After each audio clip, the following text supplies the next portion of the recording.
Fantastic. We find ourselves back. We return to the party after a uh, good session the last time. In terms of threats we encountered and made our way throughout the town of Luskin. Basically, as the party were really taking the time, real due diligence on what their next move was going to be. They employed not only democracy, the luck of flipping a coin, outright to the point of Claude just huffing and going, I don't care where we go, let's just pick somewhere to go. And with that, the party made their way out of Luskin, still pretty much undecided on exactly where they were going. The two main goals that they had in mind was the neck of the woods area of the forest, as well as Borson's homeland. Basically, it's a temple or a monument or a structure in the high up in the mountains. While making their decision, they came across the most boring man with his most boring of swans, which gained no interaction with the party whatsoever. Stop looking at me, Before Swan. they, yeah, before they came across a extremely talented painter who created their memento of their journeys to date so far, with everybody's um, inner beauty being seen, including a significantly better looking Tobin, but also with Logon uh, with the party at this time.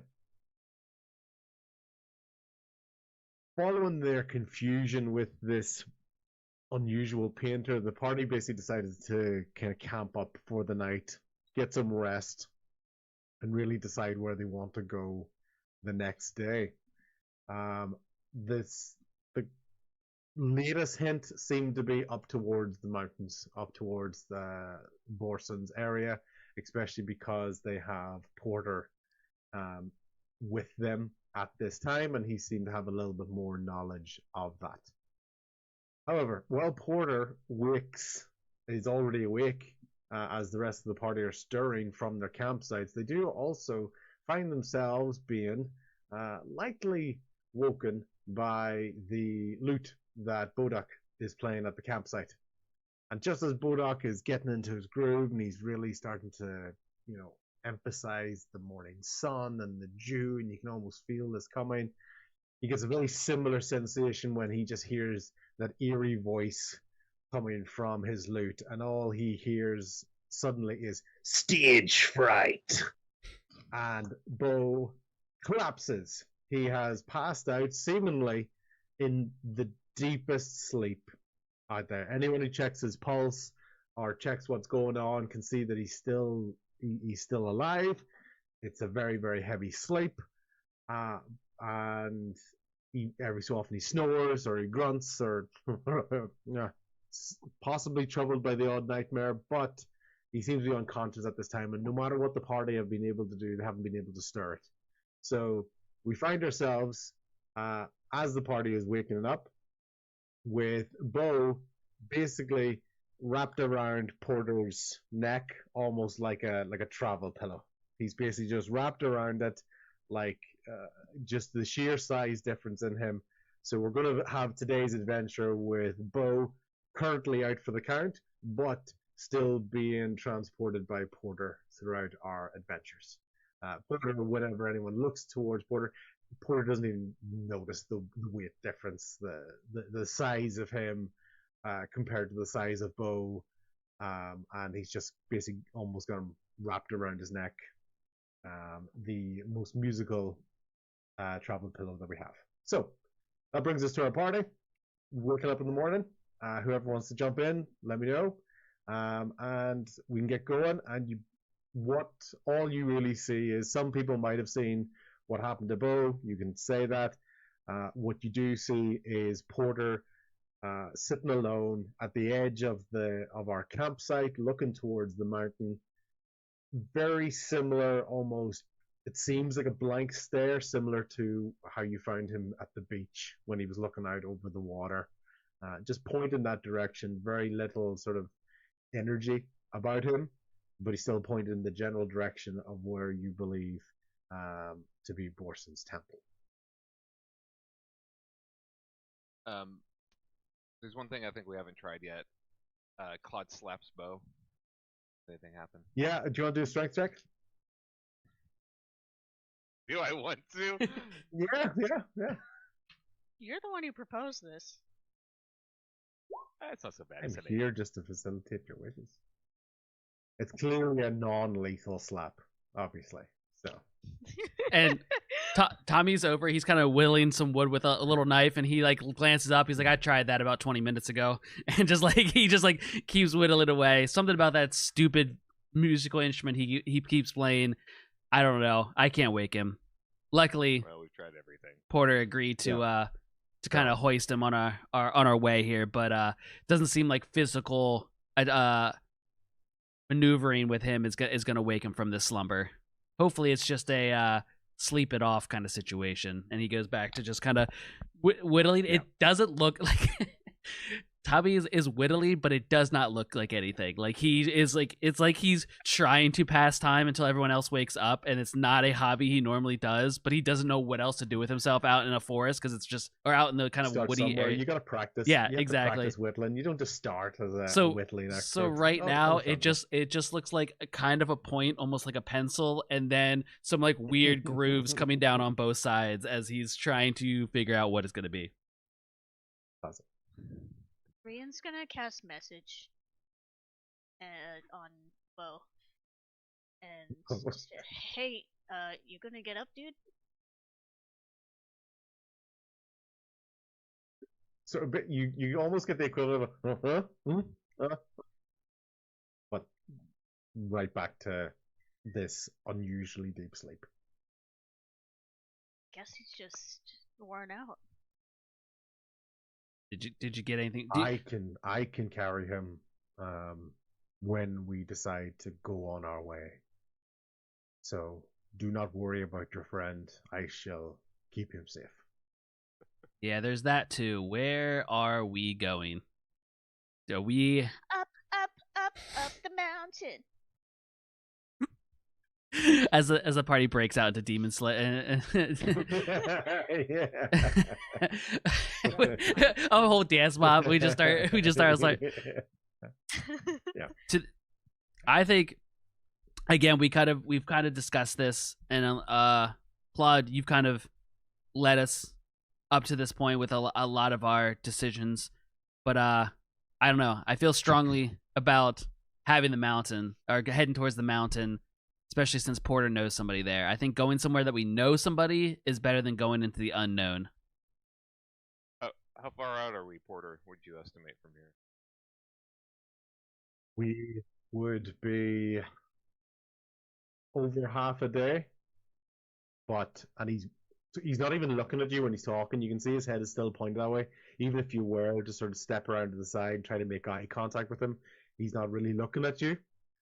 Same way when you've been looking at his face, it's still the cold, the grey, sort of blue, on the eye. It's imagine almost like the worst sort of version of cataracts is kind of what you're looking at. He doesn't have cataracts, but it's that there's not a lot of detail, not a lot of sort of spark in those eyes, and he's still very much his face is pretty much pointed in the way to go, and you can see some slightly less traveled paths in front of him that are ascending up that mountain, and you can just see the little sort of little tiny arch from where you can see. So I'd say it would take you over half of the day. So say if it's 9 o'clock, you're probably looking closer to say a 3 or a 4 in the afternoon.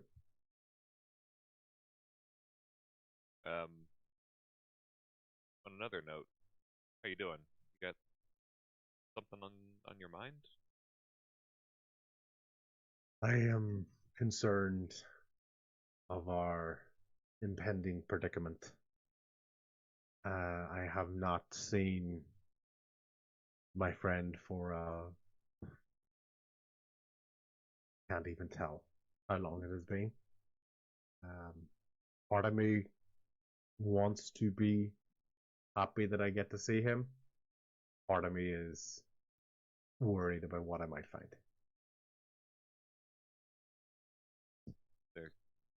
something you think we should be prepared for? I tend to think that just time itself is undefeated, and I am already very, very old, and sometimes I lose track of that compared to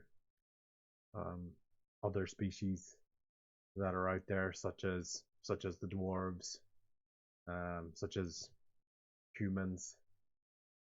So I don't know of anything. I just know from our conflict at the portal, at the Roots Canal. I know that Borson returned home to guard what he considered to be his most prized possession. That's what made me think that he is the direction to go to, because it came from that conflict. It's a branch of what he called his world tree. Over the years, I've heard many people rumor and talk about this, and how protective if he was of it, and how much it meant to him. And if anyone could keep a branch like that alive this time, it would be him.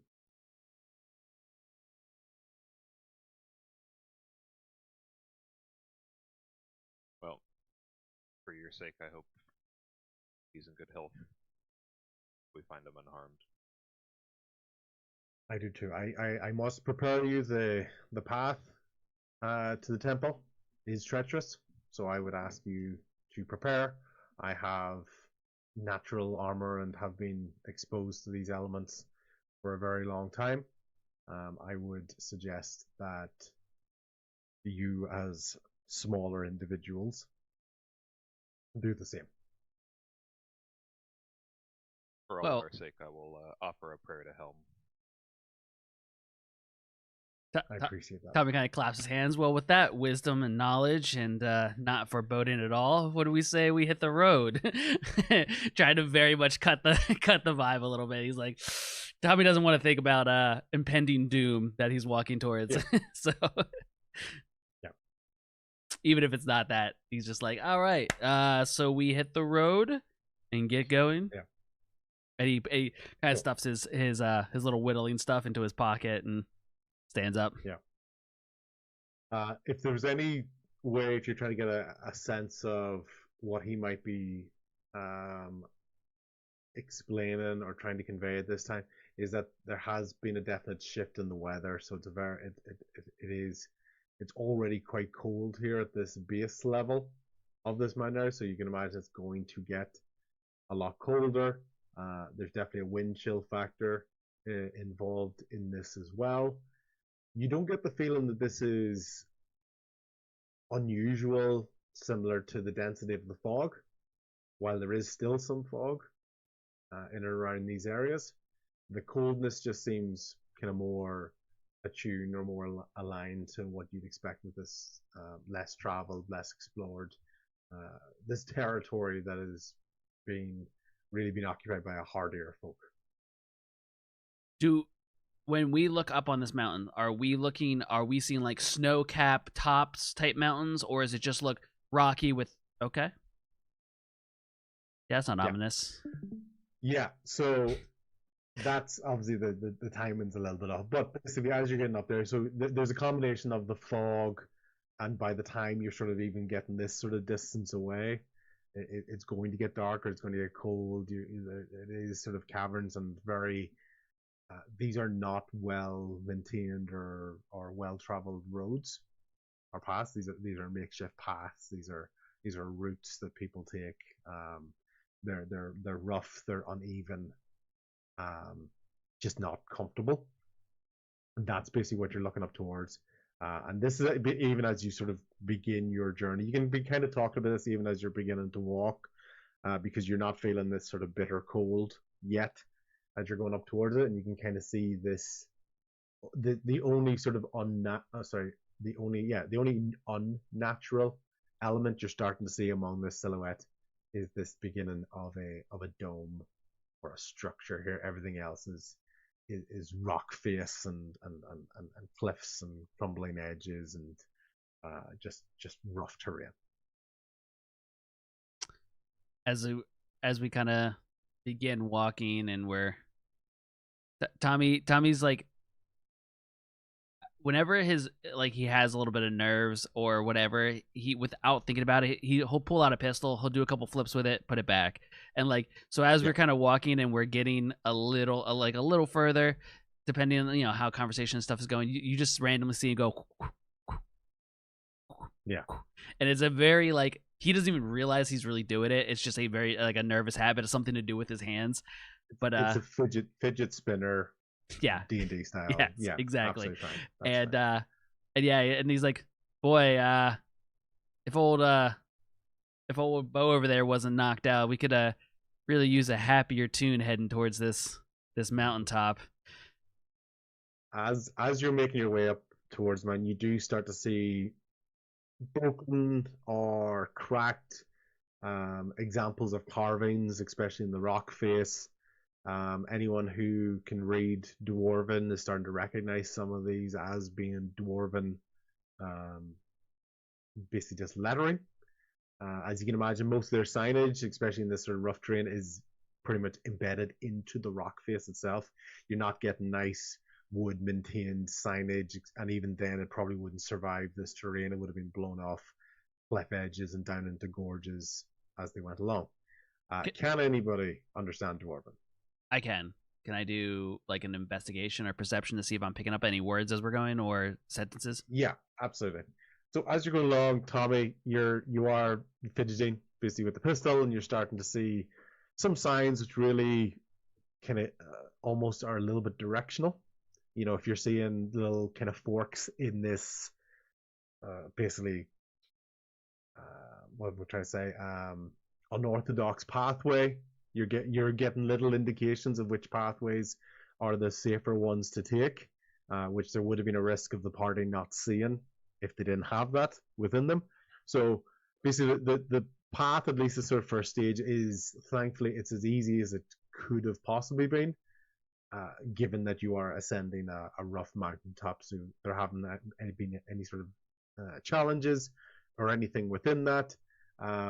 You do start to see a few more relics as you went along, and you're starting to see the word Valhen. So Valhen, Valhen, with directional indications in here. So you get the feeling that where you're being pointed towards is this, and you're seeing signs. Most commonly, Claude, you might recognize as well, some sort of very common religious indications or scribings along the way. So you're getting the idea that this is some sort of a temple that you're going towards, or a sacred area known as Valhen. And as you come across, the wind is starting to pick up. You're getting that real wind chill factor as you've been exposed to the elements a little bit more. Tell me, I imagine you're taking the lead. If Porter's not taking the lead, if Porter has taken the lead, I'm literally like step by or as close as I can, step by step, and kind of pointing out the signage that I'm seeing. Or if he hasn't taken the lead, I am in the front, and I'll keep like pointing out. Seems like this way. This way seems better. So for this first stage, there would have been enough space for you to be side by side at the front. Mm-hmm. Okay. As we're moving into this sort of second area, the ascent becomes a little bit steeper, a little bit rougher again. Porter has suggested that you go in front of him. Okay. Just because as far as he's concerned, you get the feeling that if you slipped, he'd be able to catch you. I like that. And Bo's still on the back of him, and even Porter's wrapped like another bit of a blanket around his neck. It's not even covering half of his shell. It's just completely covering Bo as it goes along. Bo's like a human scarf for him. As it gets colder, he wraps him a little tighter. So Tommy, with you being out the front, probably the first thing that you're getting across is as you're coming towards some of these sort of holy areas, you do start to see like murals, but dwarven murals, which means it's sort of carved into the rock face, and you see a dwarf at the base of an area. There's a tree stretching out across this rock face. The tree, as it's looking into the rock face, it looks like it's touching the stars, and the roots are very, very deep within this area. And with that dwarven figure kneeling at the bottom, their arms are entwined with the roots itself, and there's an inscription which is in Dwarven. So I'll tell you this, and obviously you decide whether you tell the party, but the words on it are: the heart of the world is not found in its roots, but in those who tend them. So tend, T-E-N-D. So the heart of the world is found in its roots, is not found in its roots, but in those who tend them. Yeah, so Tommy would have if at that he would have stopped this, kind of brushed away the excess dirt and whatever, trying to get the image and figuring out the words, and kind of call back to everybody a rough, he would have said the words, but maybe not in quite that same exact way. Like he has dwarves because of being on the ship with other people that are dwarves and learned it, but I wouldn't say he's super fluent. So he's like, all right, so there's something so it looks. Say the line again. Sorry, I didn't write it down. So the line goes: the heart of the world is not found in its roots, but in those who tend to them. Yeah. So he would have been like, the heart world does not with the roots, but the people that tend them. And he'll say it again. Yeah. And then he's like, wait, no. So it's, and then he eventually gets to the right sentence that you just said, but it takes him 2 or 3 times of okay, wait, no, that word is this, and then he'll call it back to everybody. So this is what it says. Do you guys think maybe it has something to do with what we saw, those visions and stuff?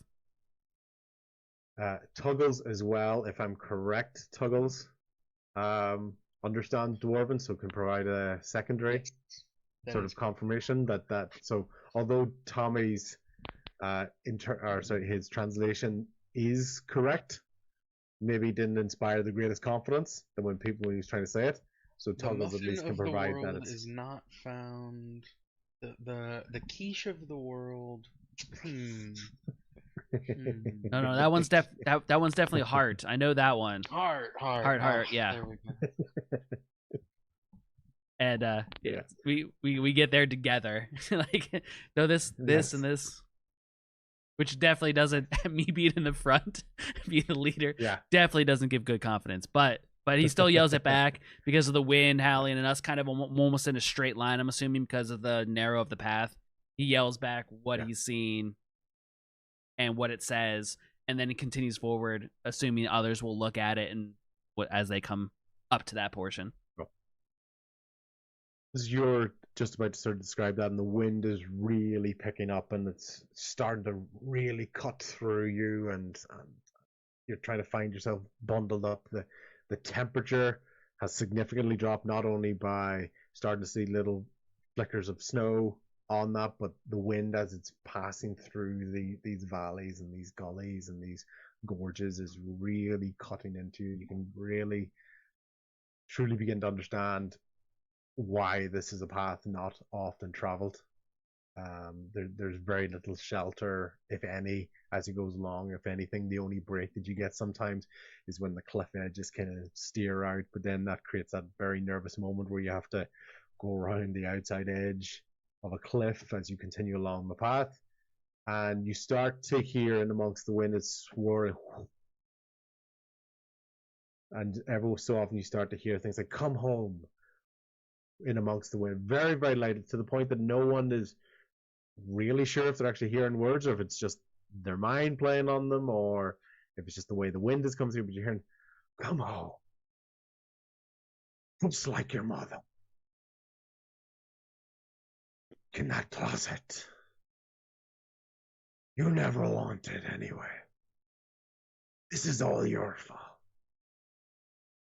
And even hearing animal cries of pain and suffering and empty bellies and stomach pains, etc., as it goes along.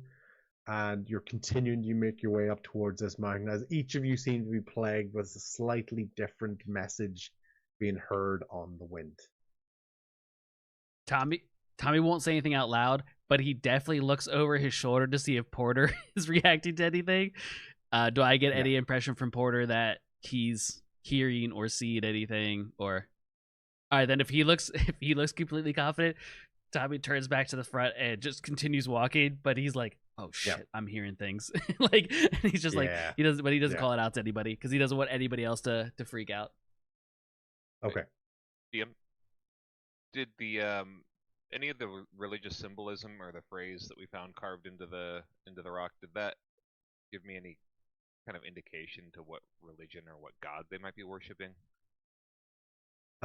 Yeah, I believe it's a dwarven god, but it almost seems to be one that's even older than you would expect. So it's not actually one that you're particularly you may have heard of different sort of dwarven gods along this line, but even with the lack of understanding, it's very old.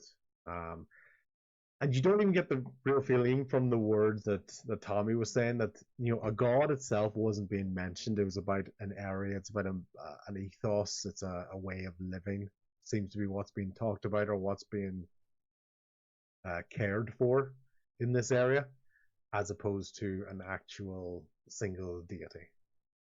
Okay, I want to ask Porter about it, but I'll wait until we're kind of like in a more sheltered area. It sounds like things are kind of rough, so just kind of I want to circle back to.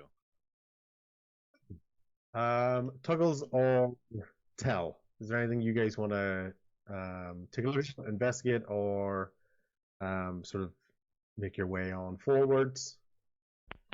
Nothing in particular for me. I do, though, when we get back to marching, if it's more of like a single file kind of style, I want to be kind of holding up the rear.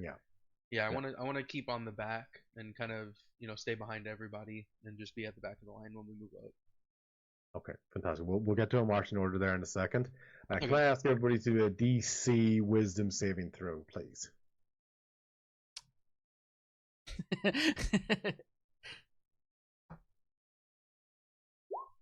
11. Oh. Claude.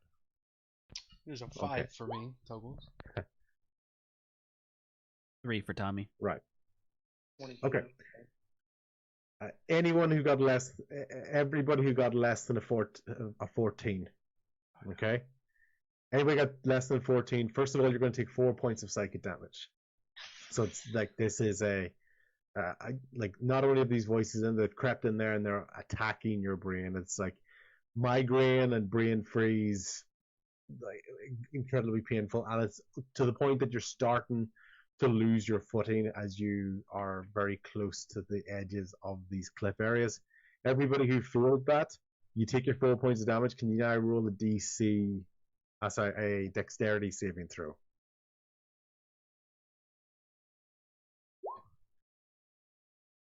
A 16 for Tuggle. Okay, so we're looking for everybody who got less than a 10. What was it? Dexterity? Dexterity save. Got a 10 exactly. 10 exactly. I got 13. Okay, and Tuggles passed as well. Claude, you lose your footing at the moment, so a combination of the headache, the wind, maybe the wind catching your shield because you're carrying sort of the bulkiest equipment. You take a stumble on that, and basically you do slip towards or kind of lose your footing a little bit towards the edge of this pathway, but not enough to make you fall over or anything.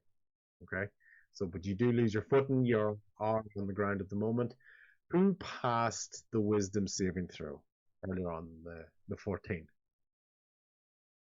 I did. Yeah. Okay. Cool. Very good.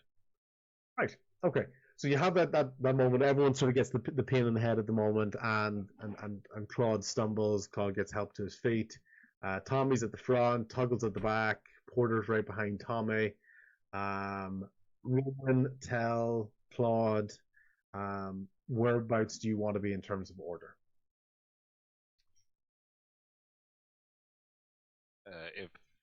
If Tommy and Porter in the front and Tuggles is in the back, then I guess I'll go right in the middle so it can react to either the front or the back if something happens. Okay. I think Ryan's after that. Kind of wrestling with voices in the head again and keeps reaching down, kind of stopping and reaching down to pet Tobin and get a little emotional help. Yeah. Tobin himself is trying his best there, but he's really, really starting to shiver. And his feet, all of your feet, as you continue to move forward, you can hear more and more snow crunching and sort of loose stones underneath your feet as you're continuing along. So basically, we got Tommy, Porter, Tell, Claude, Rain, and Tuggles as we're continuing along. Okay. We're reaching about midday at this point, so you have been traveling for quite a while. No one, unless anyone sort of wants to talk about it now, no one's really sort of mentioned to this point these voices that you think you heard. People are as much being distracted by the sheer biting cold at this time. As you are continuing on, you are thankfully starting to see more and more of the temple as you're coming through it. And you can see the stairways. You can see a very, very narrow path along this area with snow that has been sitting for a long time. It's quite iced over on that, and this is just naturally because of how high you are above sea level, and just the persistent chill and cold on the land. As you're making your way towards this ledge, the wind is still picking up, and you're starting to feel more and more snow, and you're starting to hear, creaks and creaks of snow and rank face as you're making your way towards the mountain. Tommy's still up at the front. Tommy, imagine you guys are coming along, and these are, let's say, natural steps as opposed to very structured steps, but still well traveled. They are more natural steps. You can see they have been made into steps because, of course, individuals were coming to this temple, but these are few and far between. As you can see the opening of the temple, you now know that you get the feeling that this path used to be a lot wider. Okay, but now it's very narrow. It's right up against the rock. You're not even looking 5-6 feet of a space for you to go through. Even Porter himself, who is at that, has already started to stand sideways. He was going to put his back up to the rock, but to the rock face, but he's remembered the bow is there, so now he's actually kind of more up against it like this. You guys can still stand comfortably. Like your feet are there. You got to keep them sort of shoulder width. You're not going to get much more space than that. The difficulty for yourself is more going to be the surface tension or lack thereof as you're making around this rock face. How do you want to proceed? Well, Tommy will do that leader thing where he's in the front but calls back, "We're almost there, but it gets kind of rough up here," even though everyone can see that we're almost there. It's just like the person in the front always has to be like, "Yo, we're just about there. It gets a little rough. Watch your footing." And I will do my back to the wall sidestepping to even if I could be straight. Yeah. I want to have as much, like, if there's any grippy onto the side wall as I can as I scoot forward. Yeah, so you do have rough rock face. Sometimes the sharpness of it is both an advantage and a disadvantage. Sometimes the sharpness can give a textured element that gives you something to hold on to, but it also is pressing into your back as you're doing that. So it's giving you something to sort of hold on to. Can I ask you, basically, as you're going along, your footing is really, really rough. You're having to be very, very focused as you're doing this. You do have Porter nearby. Can I ask you to do either an acrobatics or a strength check to maintain your footing as you basically are shimmying across this edge? That is a 26 for acrobatics. Okay, cool. So you are almost, rather than trying to hold your grip, you're almost using the ice, the smoothness, to kind of slide yourself almost like, whoa, sometimes when, if you ever lose your footing on ice, but you do somehow regain it really quickly, even before you could react to it. You're like, right, and you've kind of made it around that, made it around this corner, and Porter is there behind you, and he is taking it very, very slow. His sheer weight is even enough to kind of break down some of the ice that's around him, which is giving him a little bit of extra traction on that. But he is very, very slow as he goes around, and that is a combination of, yes, the extra care he's taking because he's carrying bow, the second fact that he is a turtle by nature, and third, it's just him being extra careful as he makes his way around this. Yeah, Tommy definitely does the thing where he's like, if it's a bad situation, let's go quickly instead of going slowly. Yeah. But it actually works in his favor because he almost like on a lake, he's kind of just like a frozen lake. He's kind of doing like a side shuffle, feet together, slide shuffle again, feet together, slide shuffle again, and it's just like almost gliding across it. Yeah. So the only downside to Porter's prudent nature or prudent attempt to go around this is his sheer mass has caused, and you can actually see one of the points where the rock face underneath one of his feet just completely snaps off about the size of his foot, and it just drops straight down, and you can just hear it echoing, bang and bang and banging as it's going down towards that. He doesn't fall or anything, but it's just enough that his weight was enough to not only break this, but also demonstrate the perilous nature of this cliff face. And Tommy's very like, all right, come on, big guy, come on, we gotta leave some path for everybody else. And like, he's like, Porter's going a little too slow. He's like, come on, bud, come on, man. Cool. Okay. Tell, I believe you're third. Is there anything you want to do to prepare to make your way around this?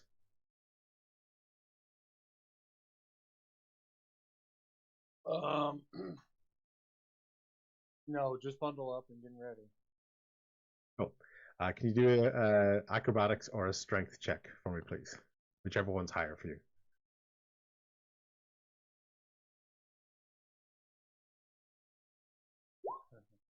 A natural 1, but 3. Okay, so as you begin, you've seen Tommy, you've seen what Porter is doing. You'd maybe tried to follow Porter a little bit too close, and the part that gave way from him distracted you, and you've slipped, and you're now hanging off the edge of the cliff on that. You have grabbed it, but you are holding on for dear life at the moment. The person who's coming next, which I believe is Claude. Claude, you now have to try to get there, but because you are rushed with the attempted work, your roll is at a disadvantage. Okay, what am I rolling? Acrobatics or strength, whichever one is higher for yourself. Acrobatics or strength. Here we go. 15 on strength. Okay, that is exactly what you needed. Congratulations. So you barely make it there, and you've just done enough to be able to hold Tell to keep him from falling. Because you just saved, it's not enough. You haven't been able to gain enough of a position to pull him up yet, but you have at least stopped him from falling at this time. As Rian comes up behind you, holding Tobin. I'm going to suggest you have to lift up Tobin, because Tobin's not going to walk along that path on his own. Question. Yeah, exactly. Well, you don't have to lift him up. I'm just saying. Yeah, question. Go ahead. Are the voices getting louder, more insistent? No, you can kind of hear some stuff on the wind, but okay. In a similar way to the way brain freeze would affect you, it doesn't keep happening at you. It almost caught you off guard at that time as you were making your way there. So no, you don't have that persistent mental anguish. Good. Athletics or dexterity? Acrobatics or strength. Or totally not the right things. All of them are 0 anyway, so. Yeah, you picked the wrong things. Tell's legs are dangling. Tell's barely hanging on to the edge of the cliff face. Claude quite swiftly made his way there, but doesn't have enough of a fun to be able to grab and hold on to it. And Rian, you got? A 7. Okay, cool. Where are you holding Tobin? Like under both legs, full round triangle. Cool. Claude, right as you were just there, you're almost kind of on one knee and one arm down is holding Tell. And right behind you, someone who was coming to help you, they slip, they fall, they're about to go over the edge of the cliff. What do you do? Can I grab both? Can I hold Tell with one arm and grab Rian? There's 3 people and you only have 2 arms. Strength check. Yeah. Tommy, you can get ready to react as well because you're seeing this happening as well. So don't be thinking you're stuck there. Tommy keeps walking away. Porter wants to help as well, but maybe you two are debating of is it smart because Porter is the strongest one, but he's also the heaviest, or what can be done. So we'll come back to you in 1 second. Ryan, you were trying to help, and in your willingness to help, you lost your footing on this. You didn't quite grasp exactly what this was going to be like. You've now slipped. You've bumped against the side. It's almost sliding into Claude. So you slid into the back of him, and that caused you to lose your footing, and you started to stumble, and you're on the edge. Your feet drop down, so it's enough. If you were trying to get out of a swimming pool, it's enough to get your arm like this. You're kind of barely hanging onto the edge like this. You're not like fingertips or anything. You're barely holding on. What do you want to do? So technically levitate is only for one creature, but I'm holding Tobin and it's up to 500 pounds. Okay. I'm going to say that in your, let's say, natural protectiveness, you basically had to throw Tobin onto the path. So Tobin is there. You just, because he's not, you can choose that or you can throw him down the gorge. You're the call. I don't care if you're throwing him onto the ground on the wall. This is one of those like telltale moments where as Tobin goes flying down the gorge, he goes, Toby will remember this. so yeah, be happy that you're throwing them against the at least towards the wall. I don't want us to all domino into each other, so I'm gonna use the levitate and get back onto the cliff face, I guess. Yeah, is levitate, is that a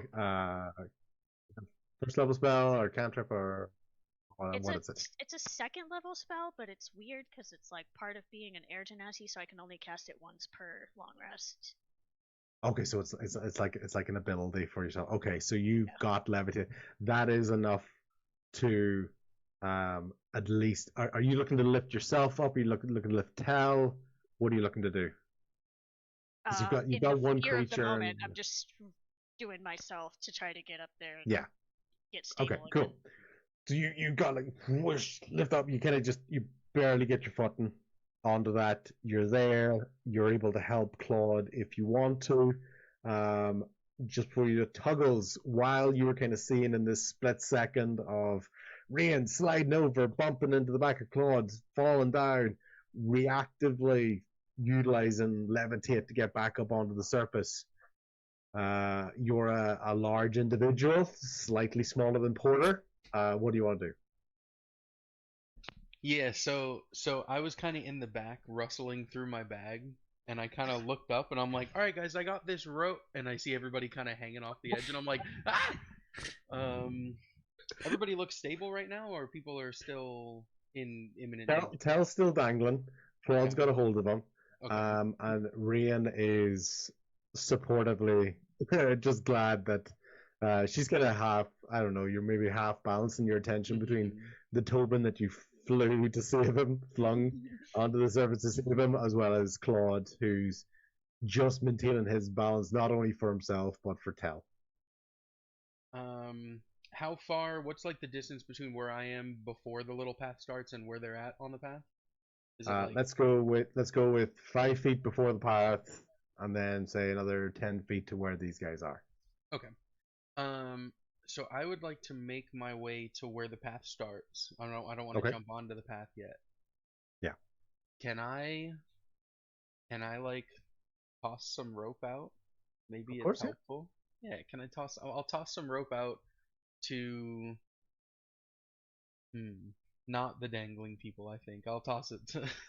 I'll toss it over and see if maybe...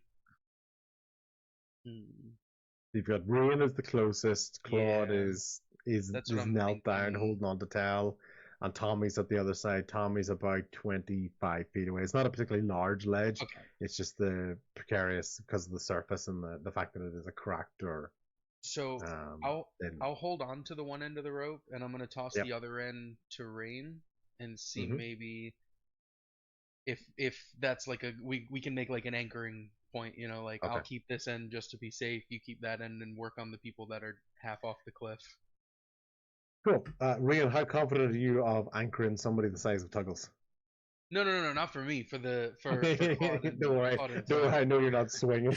Yeah, hold me. Ooh, he just comes whipping around. Yeah, I'm fine with you throwing it towards towards Rian. Rian, I'm happy enough for you to catch it. Even if you did drop it, you're able to pick it up. It lands pretty close to you. What's your plan between the two of you? I was thinking maybe just pass like kind of feed the rope down to them to Claude and Tell, rather than me trying to be like, all right, I'm gonna toss this to you and you try to catch it while you're dangling. Kind of it was like a safer route. Cool. As you're conveying that, Tommy, you're on the other side of the ledge with Porter. What's your me and Porter had like 2 or 3 minutes of going back and forth where I'm guessing he instantly wanted to step out as kind of a helper, a protector, like a bigger person. And I'm like, no, big guy. Like, we need the ledge. If you go out there and break the ledge, it makes us in a better situation. So we had like a back and forth for a couple seconds of like, you had about 30 seconds at most. Sorry, not minutes, but like, don't worry. Just so Tel's not there going legs dangling, wiggling for like 3 minutes. Yeah, he tries to step forward. I put a hand on him. I'm like, no, we need the ledge. I got this, and I will go back out onto the ledge. I'm like, I'm coming, Tel, I'm coming. And I'm okay. So you're gonna make your way towards there, as this rope is being fed across. Tel, how are you feeling? Scared. Yeah. Let's do a strength check for you, just as you're sort of dangling there. This is not about holding on because you've got Claude to support you. This is about you potentially being able to at least make it easier to pull yourself up and maybe take a little bit of the dead weight off of Claude. Yeah. So you're starting to get a little bit of a footing on that. Claude, you start to feel a lot less pressure on your arm and have therefore gained quite a bit more stability as you feel less being dragged down over the edge. You get the feeling that there's less weight or less of an impact from the weight of Tell there, but thankfully he's still there. It's not like he's really light because he's gone. So Ian still holding the end of the rope. Yep. I'm gonna misty step to the other side so that we have the rope taut across and people can use it. Nice. Sick.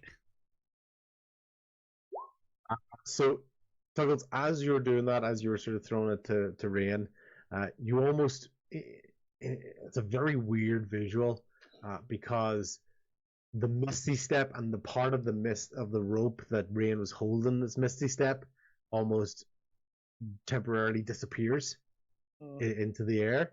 But then the entire rope goes taut and goes quite tight on you because now it's the full length of it is at the other side of the ledge. And it's almost creating a handrail of sorts. It's kind of along the edge of this. So it is circled around Claude and Tell at this time. Tell has got his footing. Claude is thankfully a little bit more stable as he's there.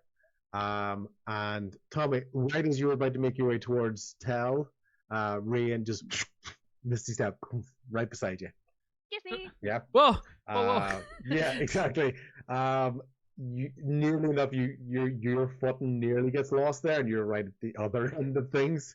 So that fright is enough, but you're able to maintain yourself. Yeah. I just picture a domino effect. Right now, I slide into her, kick her legs out from under. We're both sliding towards. Yeah. We hand you some of the other part of the rope. Like, help me hold this. Tight. Do I believe that the rope is long enough to get to Porter? Porter would have to come towards you a little bit. All right, then Tommy. You can ask him to walk towards you, but he's not going to be on the ledge because the part you're at's not quite on the ledge. Wayne has got to the other side of the ledge. You hadn't made your way onto the ledge. As you were making your way towards the ledge, then Rain just appears beside you. So okay. If this is the case, you're on the picture. You're over here at the moment, and these guys are basically dangling at this narrow part. Okay. So then Tommy will, since I haven't gone out on the ledge, Tommy will take the end of the rope and wrap it around his waist, and then kind of almost sit down and whatever best way I can is dig my heels into the ground. So Tommy pretty much takes a seat with it wrapped around him and digs his heels in. Yeah, that surface is extremely cold, but you are bunkered down. Okay, that's Tommy's best idea of what to do with the end of the rope. So. I'm starting to think you guys should just let me fall. I'll go down there, fight a ball rog, come back. Fly, you fools! Tell him it's the Gray. No. Fly, you fools! Probably as you're sitting down, you feel a total with whatever. On your shoulders, almost kind of pushing you down slightly, just kind of pinning you on. Yeah, exactly. It's a little heavy, yeah. but Tom is all right. It's like, yeah. Okay. Cool. Okay, cool. Claude, Tal, between you, let's go. Let's basically treat this as an advantage strength roll or acrobatics roll, whichever one is best. By that, because it's the two of you. Roll one each, and between you, see if you get a good combined score. 15. Sorry? Roll a what? I'm sorry? Roll an acrobatics or a strength check, whichever one's better for you. Claude, what'd you get? 15. 15? I got a 9. Okay. That's enough to pull you up onto that. Basically, both Claude and Tal are both on both of their knees on this slippery area, but the danger is, at least that danger, has passed. Do you guys want to wait on Tuggles to assist him coming across, or do you want to get over onto the far side of the ledge? Grab Tobin! I'll pull out my rope and be ready. I'll toss it to Tuggles and just to help brace him. Tuggles is already holding it. Yeah, so he's holding it as well. That's alright. You get a grip on the rope. You know, as a Santa Claus sleigh. Same rope across. Yeah, both ropes. Two ropes are better than one. Okay. Tal, what do you want to do?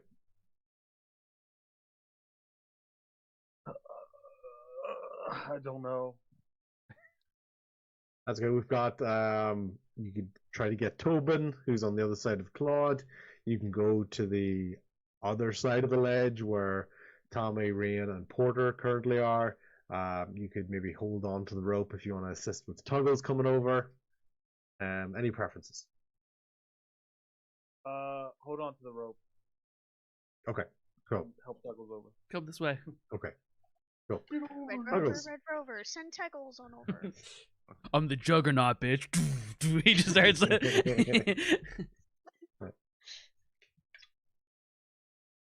You now know that the rope has made it to the far side. Rain had misty stepped over there. You don't know what she's done with it because it's on the other side of that cliff face.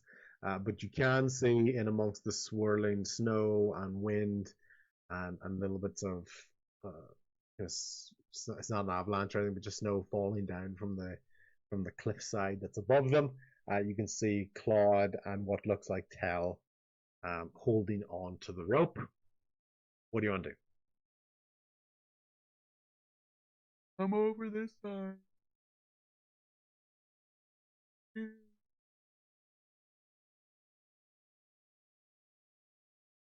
Have we lost Tuggles? I was muted. Hello. Okay, sorry. I would like to move across. I don't want to get too close to the group of people because I'm heavy, right? Yeah. So I want to give them a berth to move, but follow Okay. suit. Cool. So let's go with. Let's go for yourself. Let's go with an athletics or an acrobatics check for yourself. All right. I am going to choose athletics for that sweet, sweet barbarian advantage. That is gonna be a 26 total. Okay, fantastic. So you shimmy your way across. You make it almost as far as Claude and Tell when you realize that Tobin is now at your feet. Tobin, being scared and cold at the moment, is confused. He doesn't know what to do. He can't hear Rain. He can't see Rain. Claude and Tell there were holding on to the rope.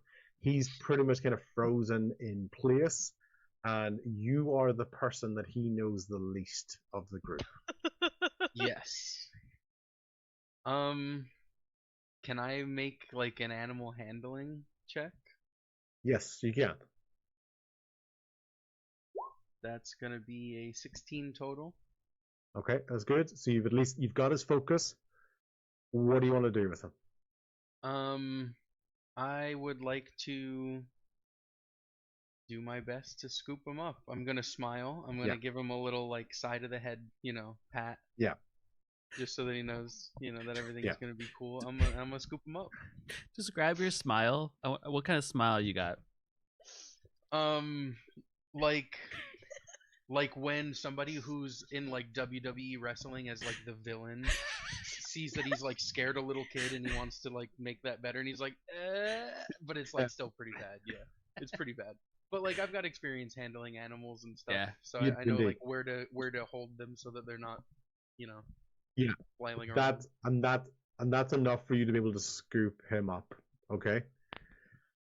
However, the next part of the acrobatics athletics checks for the three who now have to make their way across the rest of the ledge. Okay. All three of you will be rolling a d20 either for acrobatics or athletics if you do not achieve a high enough score, especially because Tuggles is also holding on to Tobin. There may be consequences. Is there any help action from Tommy and I, like being able to like scoop back as the rope gets closer to us? Yeah, if you both want to do it, that's fine. The problem is, in my head, I'm going to add a score to what they've already got like a base number, and now they're going to add on top of that. I'm confused though. The rope that I have, I think Claude has it, but Claude also pulled out another rope that Tell is hanging on to. Right? Oh, okay. Yeah, all right. Because I'm just picturing Tommy's looking through the snow and now sees two ropes and it's like, what? One rope to hold them all. Yeah, exactly. Yeah, that's okay. Yeah. All right. That's where my brain was thinking. I was like, wait, which rope do I have? Who am I holding on to? There's no one on this rope. You didn't tie the other end. Okay. Cool. Okay. Claude, Tell, Puggles, with help from Rain and Tommy. One score at a time, please. Whoever's ready. I'll go first. What are we rolling? Strength? Strength or acrobatics or athletics. Oh, Tuggles already went. Was that Tuggles just now? Oh yeah, I didn't know it was gonna come through. I was just rolling so that the number was there. Yeah. So what'd you get? Sorry. It was a 25 for me. 25. Okay, good. 5 for me. 5. I think you rolled strength though. You switched to acrobatics and athletics. It's the same. Acrobatics. 24 athletics. 24 athletics. Okay. Good. Okay. Cal is determined to fall down. He wants to battle that creature below. Us the white. Just let me go. Yeah. The Okay. pale, bright yeah. So pale. a good enough score.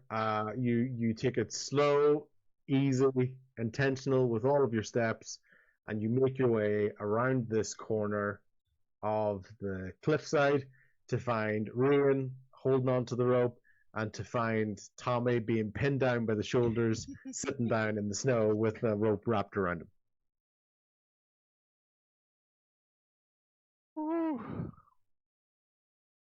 Everybody got all their limbs? Wait, everybody got across? Nobody panicked.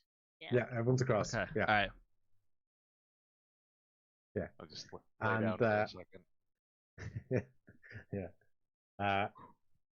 The moment of relief that you have when you're sort of laying down then is starting to quickly be overwhelmed by the chill, the sheer chill that you have, even in the snow, even in your, especially in your heavy metal armor, Claude. There's really no sort of heat retention in that.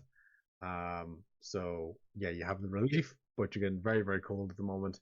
But you are looking upon the entrance to this temple. Rian's gonna almost snatch Tobin out of Tuggle's arms and like hold him real tight. Wow, no thank you or nothing. Good. That sucks. Yeah. No fear moment. Yeah, exactly. Yeah. All right, let's get inside. She considered throwing him down the gorge. Yeah, so yeah. He becomes Tobin the White.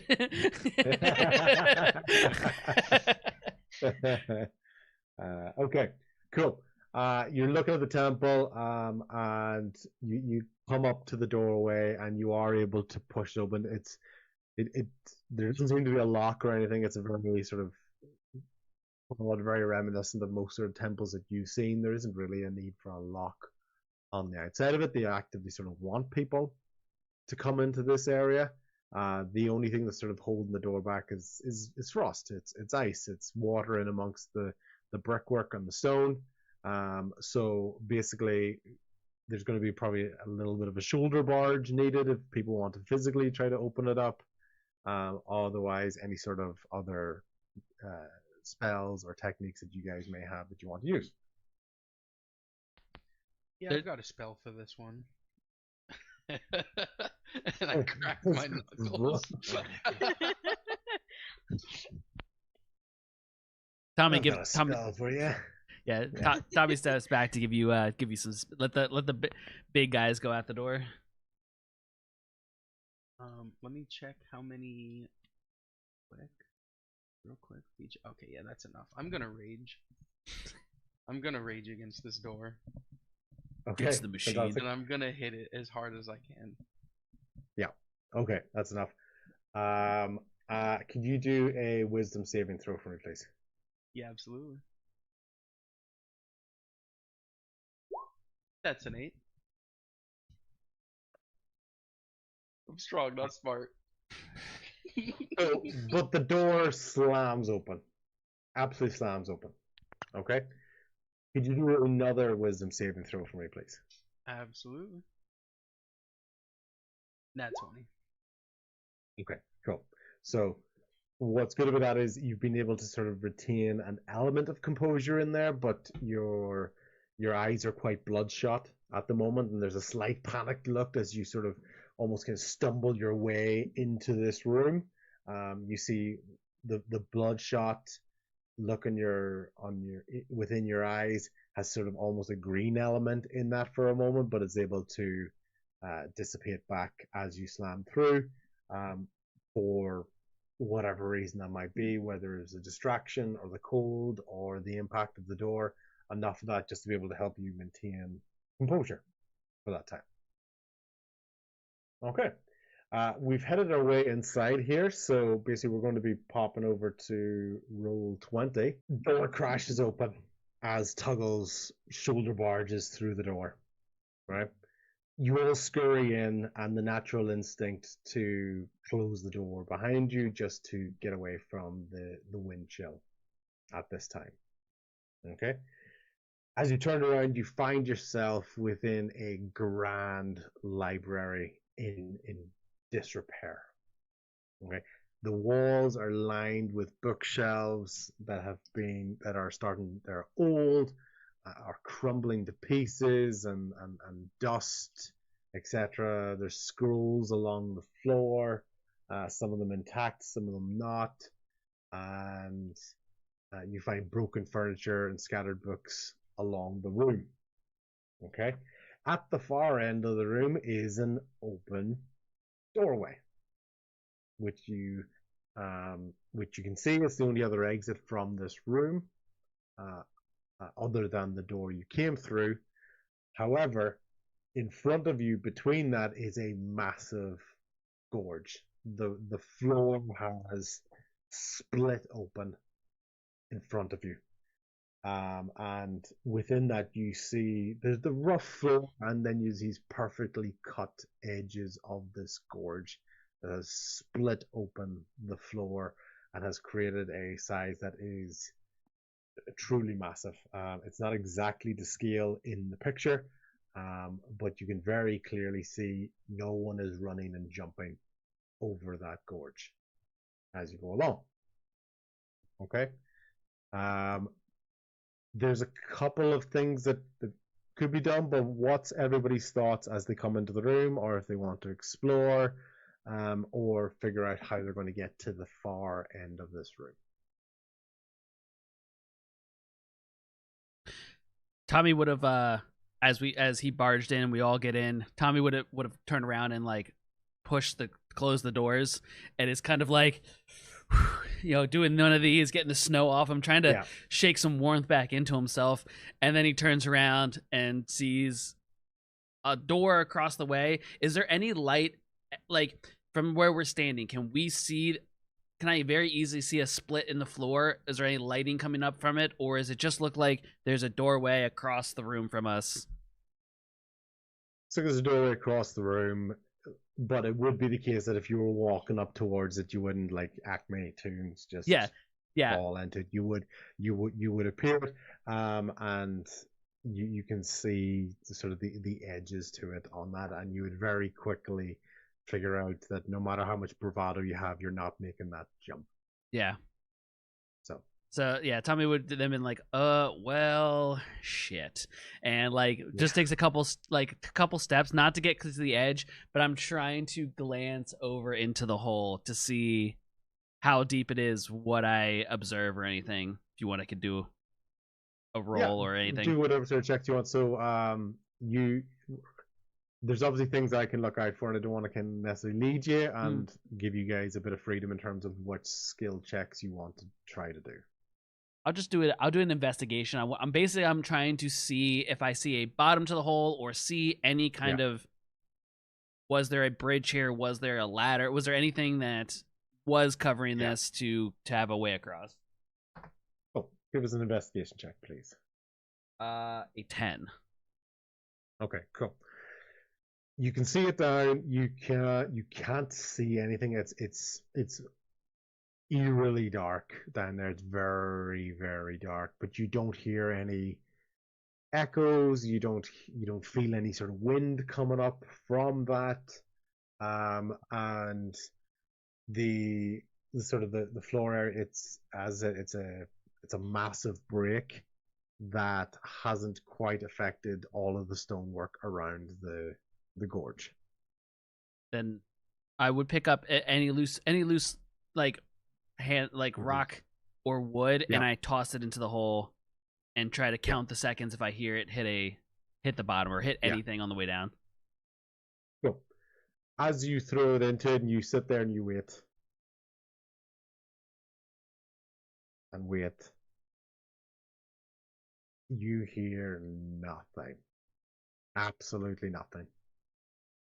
Not even echoes. You hear absolutely nothing. So while you're doing that, we're going to come to and Tommy, if you want to move your guy, you can obviously stick him up there at the edge of the gorge. Anybody else? Who's next? So those bookcases on the sides near the bottom. Yeah.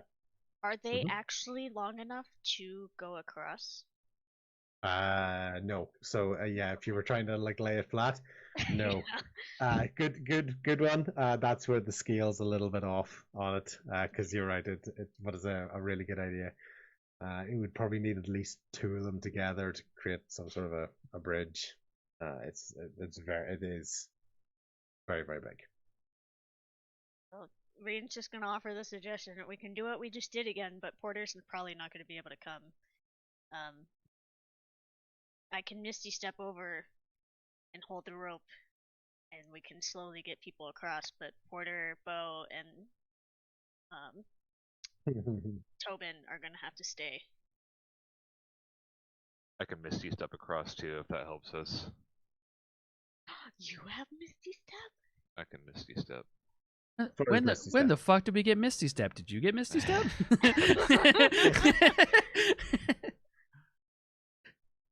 I'm just extremely talented.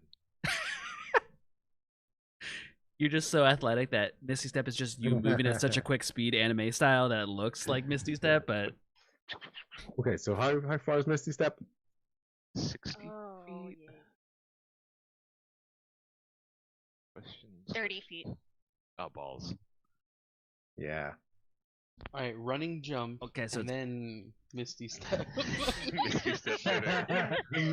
Yeah.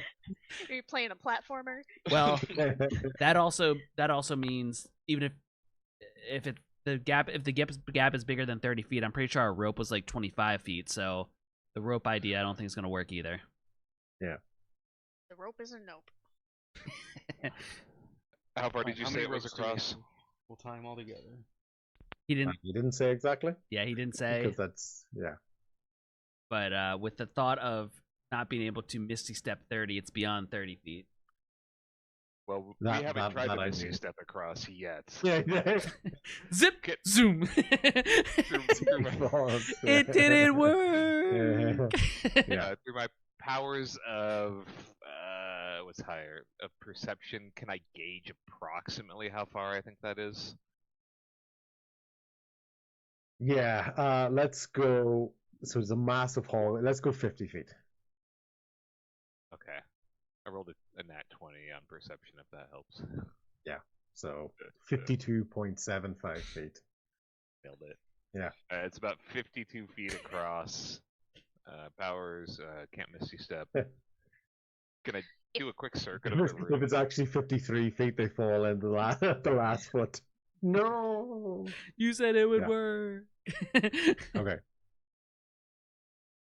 Looking around like the side of the room that we can inspect, can I find anything like hidden doors, levers, anything that might be obscured? Is there a chandelier in the ceiling? Came in like a wrecking ball. Anything that looks like it might be obscured by the like books and shelving. Yeah. So, can you hear me okay? Yeah. Yes. Okay, cool, because it's a little bit blurry on my side. So, okay, that's fine. The main thing you see in this room are the bookshelves with some pieces that are some scrolls, etc., on the ground, and this large stone tablet that Porter stands beside. Anything arcane or tricky about it? The tablet. Yeah, so I'm going to do that. Can you see that? Yes. Yes. Cool. Okay. There is a very, very old book that is almost so ancient it's aged. It's almost stone textured on that.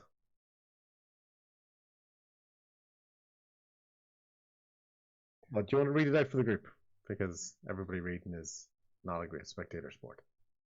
One day ago I lost the love of my life and still feel like he is here with me. This is but the dream of the heartbroken. I feel I must continue to deny for fear that my heart will shatter. I refuse to believe this fact that is staring me in the face. Is this a riddle or a true journal entry? Yeah, I refuse to believe this fact that is staring me in the face. Is the floor not really broken? Can we just walk across? Do you want to find out? Do you want to check Tobin if see if Tobin will do it? Oh, I guess you did throw the rock down there, so never mind. I did toss a rock, but how about we tie the rope to Rian and we tie the other end to Tuggles and Porter, and Rian goes for it. She's the smallest one. I will willingly put you into the giant gorge, Rian. You are so brave. It's so weird. You just announced that you could also Misty Step, and suddenly you don't want to be the one to Cool. Before we come back down 1 second, Tal or Tuggles, is there anything you guys want to look for?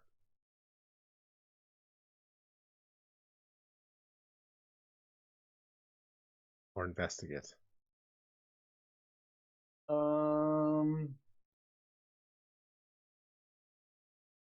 Trying to think of what I can do. Do we have any nails or a hammer around?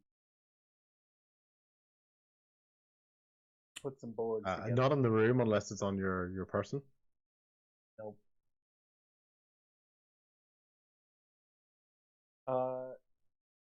Is the bookcases part of this? Yeah. There's bookcases and there's scrolls on the ground as well. Is there any that stand out? Can I do like Arcana or some kind of check to see if anything stands out? Whichever one is higher for yourself.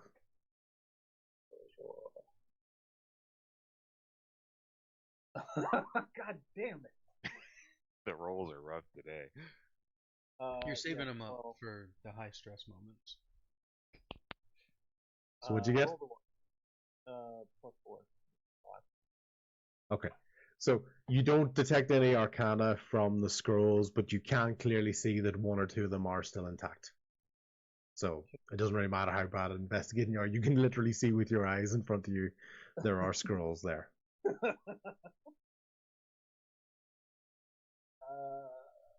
Is there one close to where I'm at right now?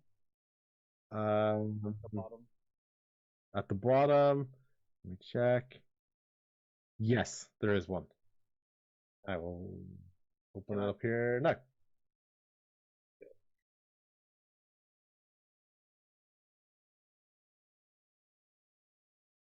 you like to read it to us, Tal?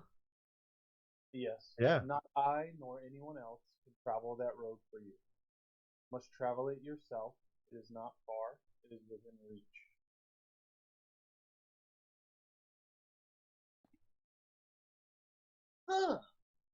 I don't think we need another spirit walking trip.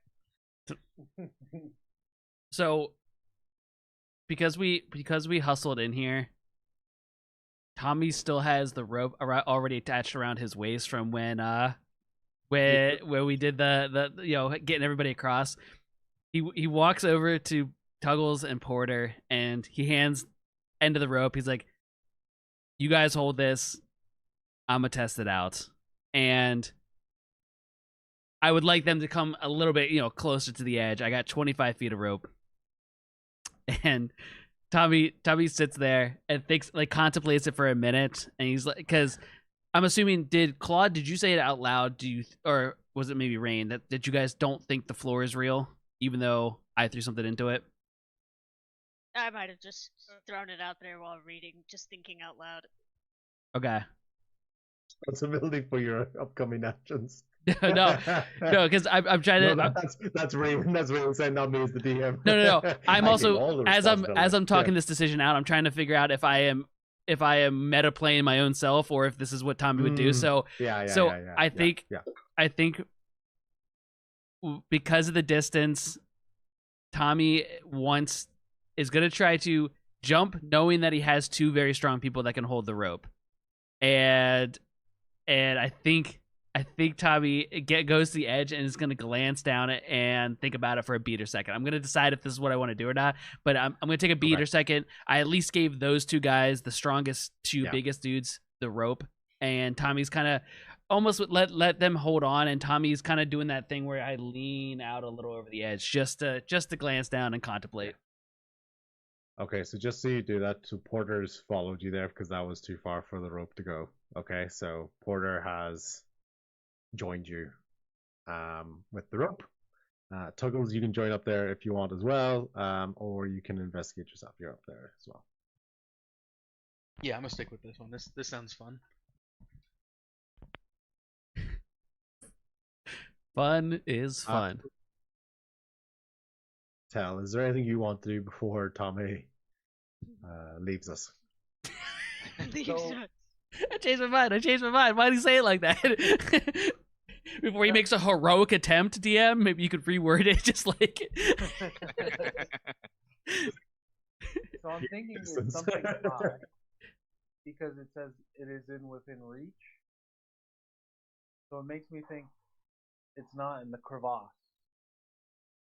Is there something on top of the bookshelf? Or something up high that I can see? Yeah, as you're searching the bookshelves, you don't see anything on top of it. You do find one more scroll, though. So if you move yourself to the left side of the room, looking at one of the bookshelves that's nearest the gap. Am I moving? Yeah, if you move yourself over there.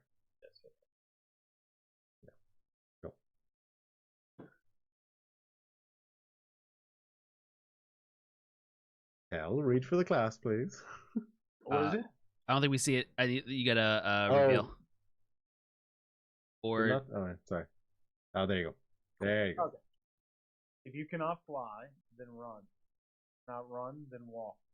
Cannot walk, then crawl. But by all means, move it. Sounds like a leap of faith. Walk of faith? A crawl of faith. Possibly, yeah. A misty step of faith. So, Tell, would you have read that out loud or to yourself? I know you read it for you would have read it out loud? Mm-hmm. All right, then Tommy turns back, and now he feels like it feels almost more encouraged by the words, and he's like, okay, maybe if we go quickly, it's not really a drop. Maybe it's just an illusion. And he makes sure that both Porter and Tuggles are ready. And he turns back to the hole, takes a huge deep breath.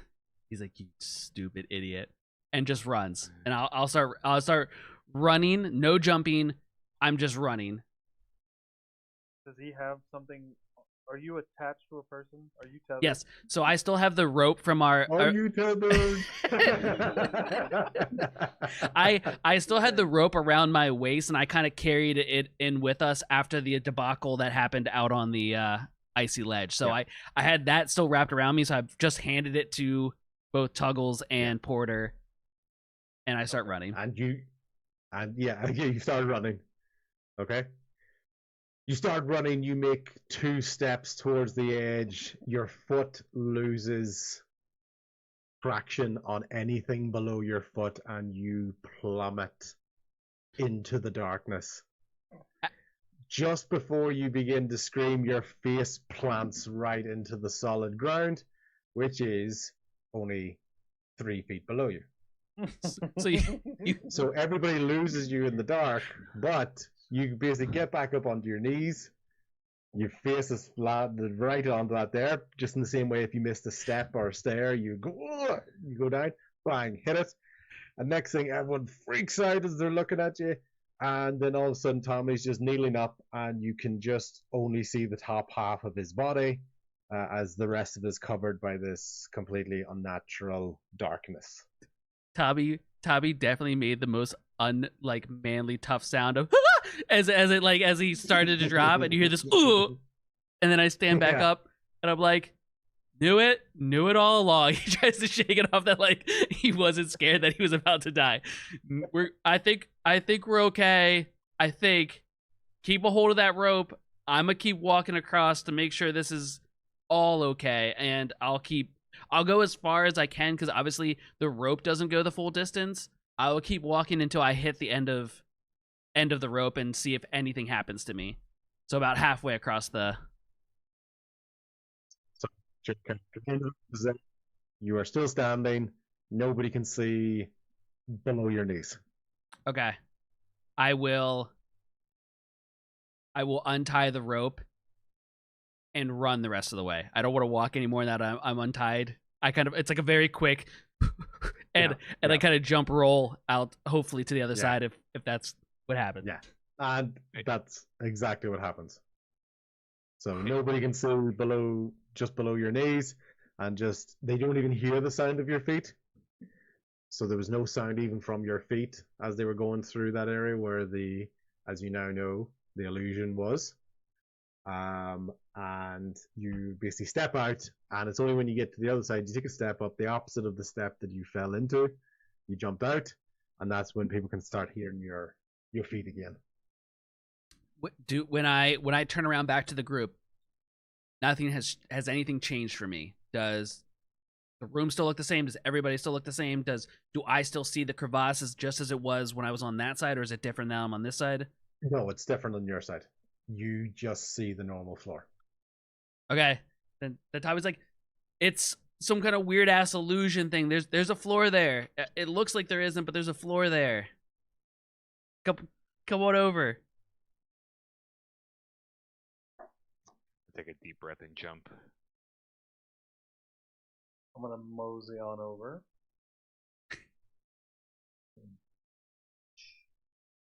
The rest of the party plummets to their death. Tommy questions, why did he bring anyone else? We're not worthy. You step out there, and same as Tommy. You drop down a step, but you had a little bit more awareness that might be there.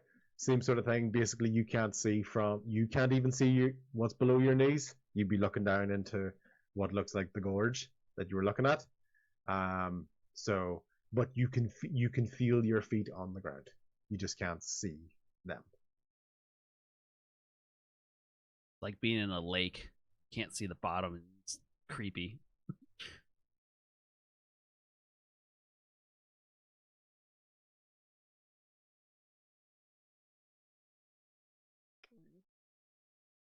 How does Tobin handle this? He just sees a dark pit. He's not jumping into it. Plus, he's just had the scary moment of being on the edge of the cliff where that was a really big drop. So he doesn't have carrying him. Because it says nobody can travel that road for you. Well, I mean, after that's a good point. I was gonna say after you rudely grabbed him back for Tuggles, you could try to hand him back to Tuggles. Be like, so I was a little aggressive. Here's Tobin back.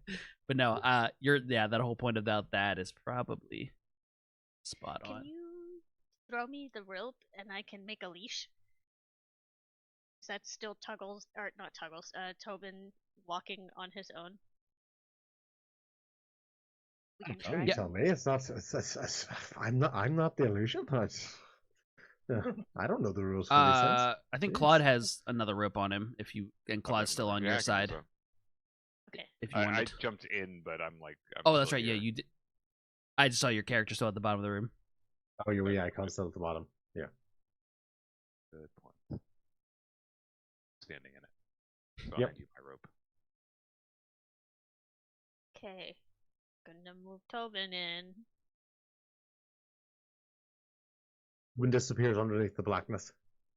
Do I still feel tension on the rope? Yeah, but the rope is still loose. In fact, the rope is starting to move around a little bit. Okay. I'm just gonna walk to the other side. Yeah, and that's exactly it. Just Tobin wasn't tall enough to be out from the black, so he's just walking around. You can just see the top of the leash going. Yeah. Okay, cool. Tuggle's telling Claude. I would just cross normally. Yeah, I'll take a walk across. Walk on the wild side. Just realized how many T names we have in our group. Tommy, Tuggles, Tobin, Tell. Teenage Mutant Ninja Turtles. You find yourself on the far end of this grand library, turning back round, not seeing the gorge or the floor disrupted the way you had from the other side of the room. But you now find yourself on the other side of that, and are ready to pass through into the next room. Anybody else wants to do in this room before they go in there, or because you'll find it's an open doorway. Sorry. There's a few more bookshelves on this end. Yep. Do a quick investigation, see if there's anything cool here on this side. Yep. While he's doing that, Tommy takes the end of the rope back from the guys, still keeps it wrapped around his waist, and throws it like up around his shoulder. He's not ready to undo it in case it's needed. That's a 5. You don't see anything with a 5. Nice. Yo, there's a door here though. In that door, though, you can see that it's a larger room. You can see it's a little bit circular in nature from what you can see, and that's where the party find themselves. You over beside that pillar. Sure. Okay. On the side of that pillar, you notice a similar inscription, and now this time you get to read from the glass. 2 moons have risen and fallen, taunting me since my isolation. No mortal was mighty enough to dethrone my king. Only time slain him, time capital. My rage at time burns like a never-ending fire. We loved to hunt. After an epic hunt where we bagged boar, bird, elk, and then bear, he dropped to me to ask for my hand. This most cherished of memories is my only solace from my anguish.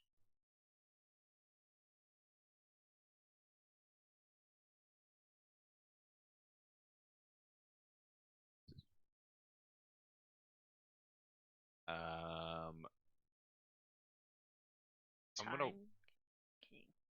gonna walk onto the circle cautiously at first. I'm glad you did cautiously because it made no difference whatsoever. You never know. Never know. Boom. On top of these pillars, these scorched pillars that you walk into the room, all of a sudden a flame just drops down from the ceiling for each of these areas, and these beasts find themselves on the pillars and begin to aggressively charge from their pillars. Can everybody roll for initiative, please? So the first round, surprise round, just because Claude hit the circle. The boar himself is basically going to charge or begin charging 20 feet towards Claude, and now it's Tuggle's turn. I am Tuggles. I am Tuggles. Let me remind myself. Wait, I'm Tuggles. I want to move like here. Oh, yeah. Tuggles, like here. was yours 21 or 20? Because there's 2 Tuggles 20. on this. 20. 20. That's fine. I'll get rid of that one. Okay, cool. Right, cool. So I have 40 feet of movement, which will get me here. Yeah. I would like to do that. And then now I'm out of movement. I would like to activate my rage. Your wisdom saving throw for me, please. Yes, chef. That is a 13. Okay, you're absolutely fine. Woohoo! Right, cool. Rage, any other actions or anything you want to do? So that's movement, bonus action. I don't think I have. Yeah, I don't think I have any like ranged things that I can do. Okay. I will take the action that lets me, what is it, like prepare to get hit or something. There's one of those. That's fine. So if something comes within your distance, you'll hit it. Yeah, that's fine. I'll find what it is and put it in the. No, it's kind of like opportunity attack, but opportunity attack's a reaction so it's kind of like that. It's ready. Okay. Like ready in action. Cool. Yeah, ready's in action. Yeah. So ready is the case where it's like he's told me what he's going to do if a certain scenario happens. So, yeah. Okay, cool. Claude.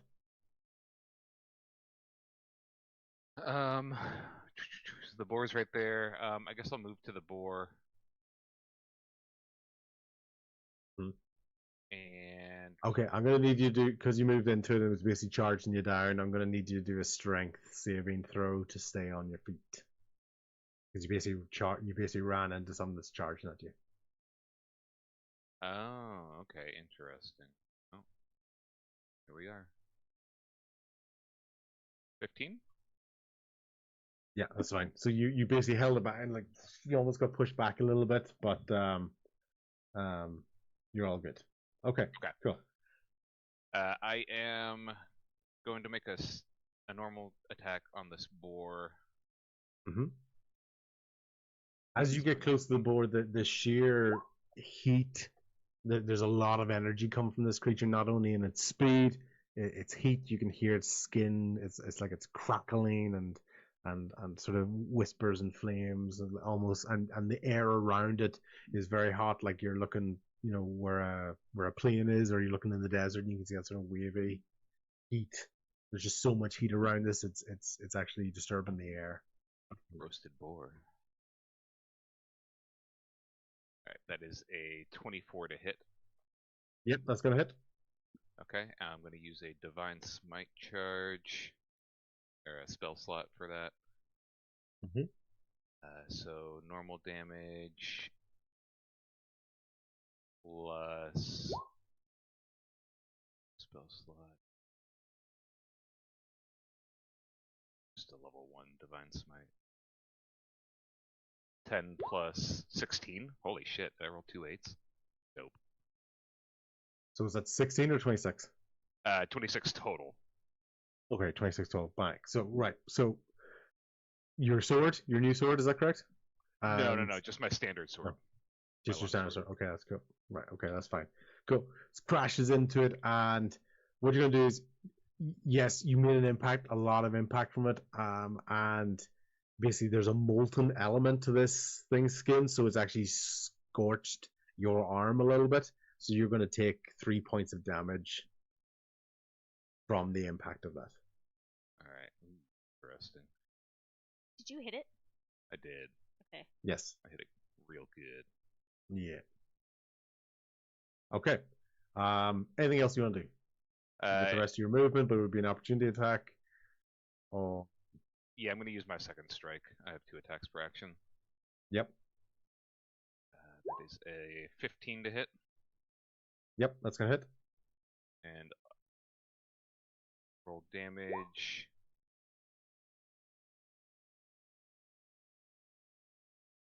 Only 5 this time. And I won't use no divine smite. Yeah. So that was a real impact on that. It was enough to take it down into sort of the bloody stage, so it is quite weak at the moment. And because of that, the intensity of the burn that you got is another 6 points of damage. Damn. Feeling crispy. Yeah. Okay. Bonus action, I will... Where is everybody? Hello. This toggles. Okay, I won't use my bonus action this turn. Okay, cool. Right. Okay. Hell. No, yeah, Tell with 18. No, Tell is 1. There's 2 Tells there for some reason. Is there? Tell, did you get a natural 1 or an 18 for your initiative? 18. Oh, right, sorry. Where is this? 2. Okay, cool. So you're up. Okay, so I think I'm gonna run up 30 feet to Claude. Towards Claude. Yeah. So, just to confirm, Rian, are you 16 or 10? 16. Initiative. 16. Okay, cool. That's fine. Yeah, okay. So let's see. Move there. Say. Harder than I thought. Okay. And then I'm gonna cast Spirit Guardians.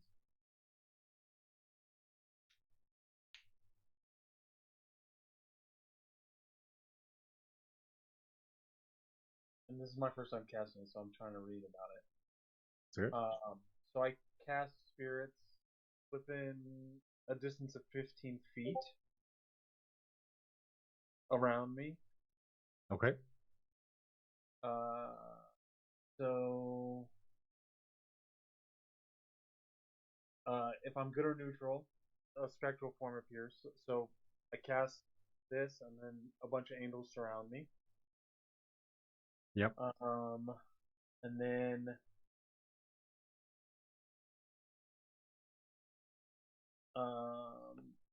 we'll say 1, 2. It says that I can do any amount of creatures. It doesn't really matter.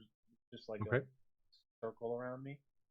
Yep. Of angel, and then fall it.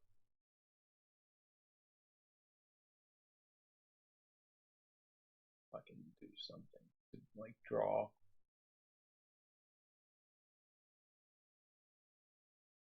Now has 1,000 rhino spirits around him, just circling him, stampeding.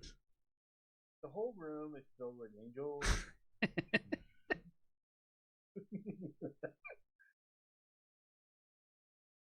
I'm checking to see if I can draw something like a circle around me. But then I'm done after that. Okay. Cool. That's fine. All right. So the next thing we'll have is, and you're basically going to get to be able to react with this straight away. Tell, is that this flaming hawk is basically going to try to swoop down and talon you. I know you were sort of talking about your angels or what's around you. So how does that sort of impact? Like, is that a defensive or an aggressive attack? Aggressive. Okay, cool. So does anything happen if the bird basically moves right there? Yeah, so when it enters, it must make a wisdom saving throw. On a failed save, the creature takes 3d8 of radiant damage. Ooh, so okay. Fix my circle here. Nice. Okay. Cool. So I got an 8 on that. I imagine that's a fail. Yep. So 3d8 radiant damage. Yep. And that would be 4. Let's send it.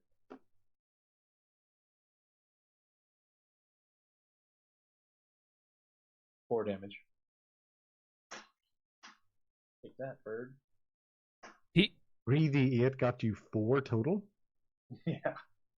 Wow. 2, 1, and 1. Oh, that is brutal. Brutal. Okay, so basically, but it is still enough to cause the hawk to interrupt its attack on you.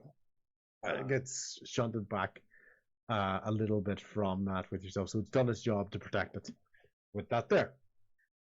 Okay. Now the elk is basically taking his turn, and he's just going to start stampeding towards Tuggles on his turn. And as you run, you can basically see like a line of fire basically appearing behind him. Let's go with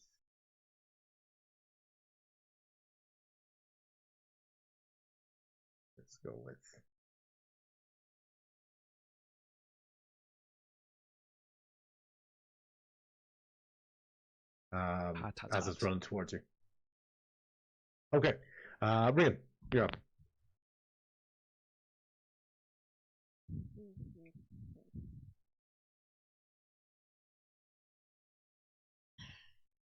Just candles. Use gust.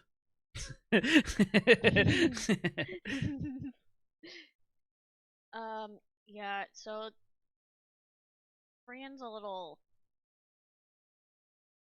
stuck on the puzzle from the last one and keeps reading Boar, Bird, Elk, then Bear. and keeps wondering if we have to kill them in order. Oh. So she's gonna shoot 4th level magic missile.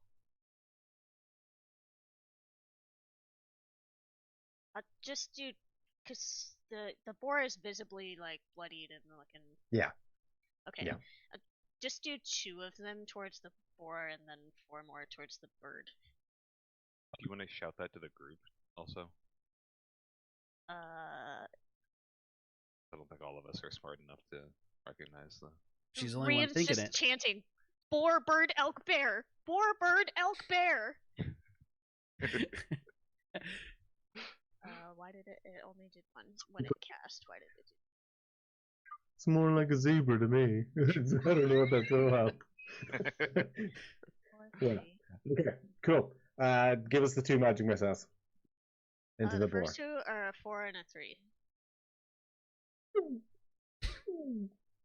Yeah. Okay. Perfect. Thank goodness I don't have to pay for sound effects. Oh, it's so expensive in the editing, right? Post editing. I know. Right?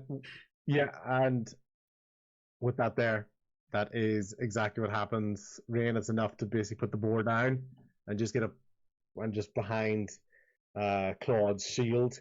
You get the squing and as it goes down, but it doesn't fall like a body. It almost kind of like it gets like enveloped into the ground, sort of similar to like a to the look of the gorge. It crumbles into the ground. There's no ash, there's no bone, there's no nothing, there's no sort of material left there. It just completely disintegrates. And then the other 4 missiles for the bird. Okay, give us the scores. 5. 2. 3. 2. 12 That's total. 12 total. Okay, so the basic magic missiles are pinging into it, and you can see the feathers, these flame feathers, even though they aren't actually feather material, you can see them almost like dripping off and falling off, and the bird is struggling to maintain height with that, but it is still alive. Okay, I'm just gonna move a little closer towards it, and then that'll okay. be my turn. And I'm still chanting, boar, bird, elk, bear.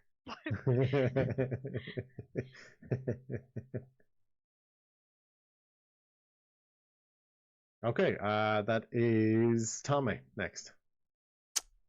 I saw, so just so I get a better image of these creatures, do they look solid with fiery type effects coming off of them, or is it fire shaping into like an outline of what an animal would look like? Closer. I'd say it's closer to the second one. When you really look at them, it's closer. They are, like, you can still see the very defined lines of that. But at the moment, you're just looking at them, and if you were to suspect one, it's closer to the other. But it doesn't necessarily mean that they're, like see-through or anything. So. And when Clyde made his attack, it looked like it's actually sunk into it, or was it almost like cutting a flame in half, and it kind of just like. Yeah, so it looked like it made an impact, including the splashback that burned him. Okay, then Tommy is going to move.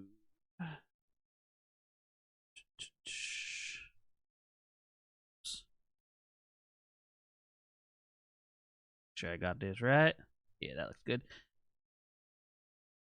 Tommy is, even though I heard you're yelling the chanting the birds or whatever, Tommy sees kind of believes that Tell has it handled. You started attacking him, and what was the order again? Because Tommy doesn't remember. So what's the proper order? Boar, bird, elk, bear. Yep. Bird, elk, bear. Tommy gets very locked in on the last word, and so he's gonna go after the bear, and I'm gonna try and shoot my pistol at it. Okay.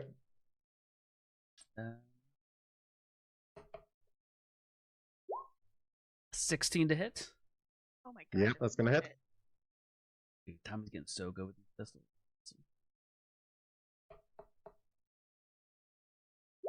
for 12 damage. So Tommy just pulls out a pistol and shoots right into the chest of the bear. Yeah.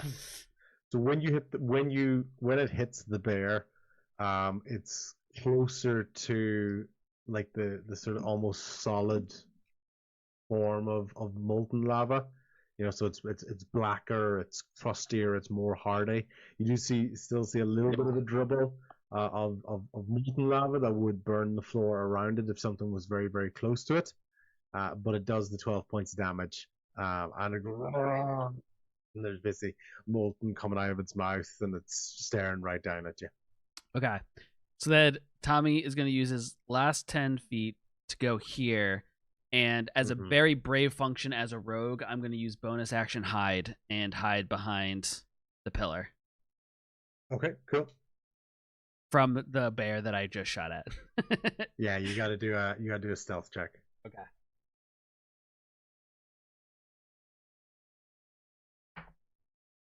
That's a natural 20 for a total of 22.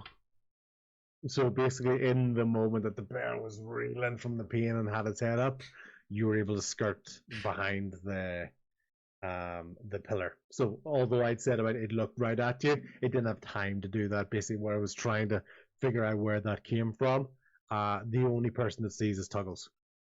Okay. So, which then leads us nicely to Senor Bear.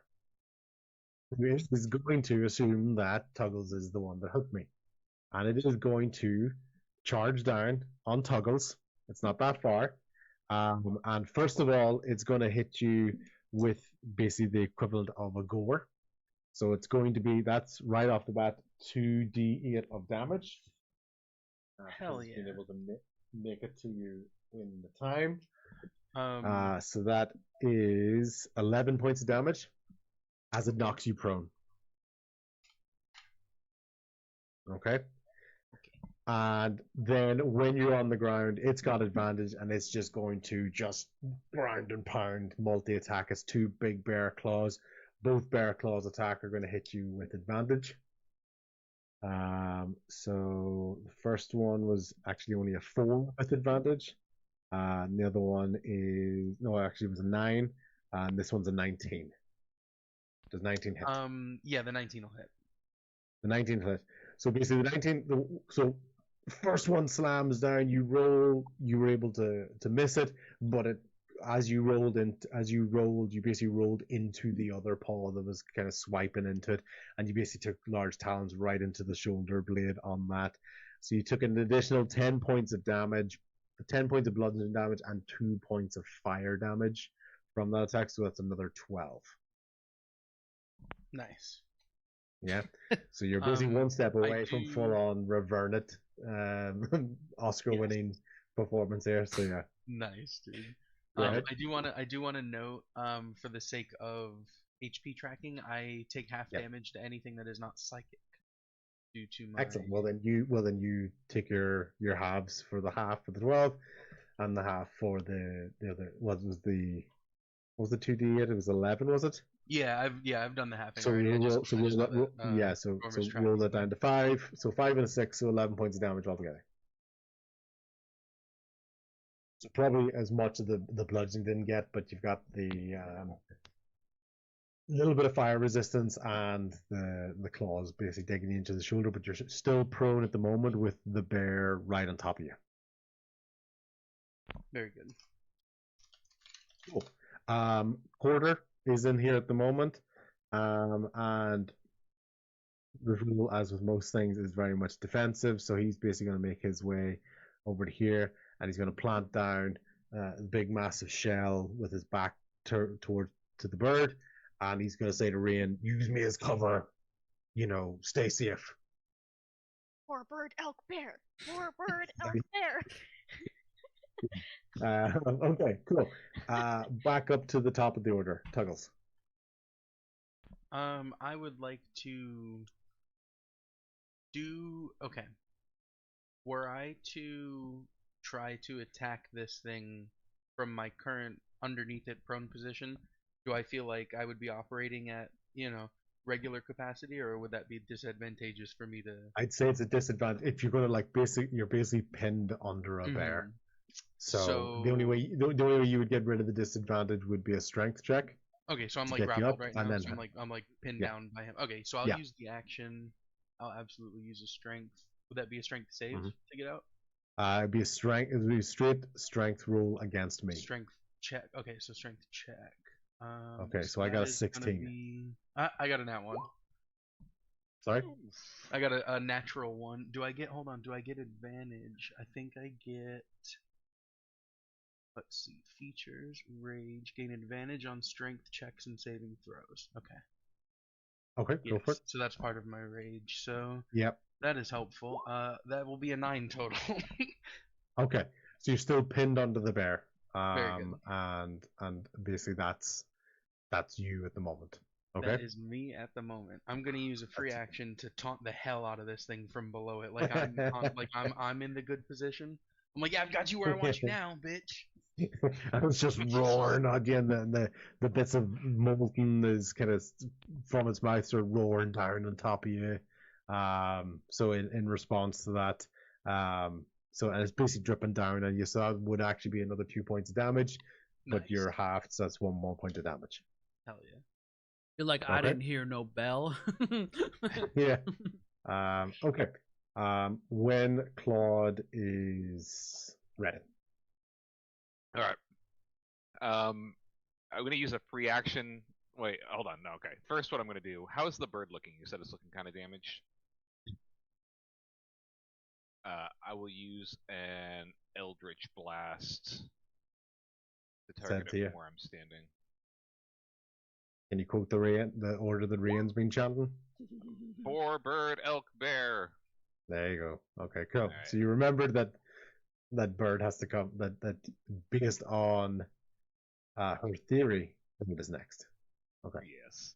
I rolled a 9 to hit.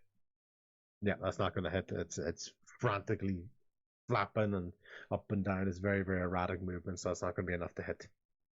I'm going to try again. Yep. What are you trying to attack it with, by the way? Eldritch Blast. Okay, cool. So that is an 18. Yeah, that's going to hit. It's going to be 13 damage. Yeah, that's going to be enough to basically make it go. That's going to dissipate. Here. All right. Okay. Can I use a free action to shout to Tommy, "Elk next! Elk next!"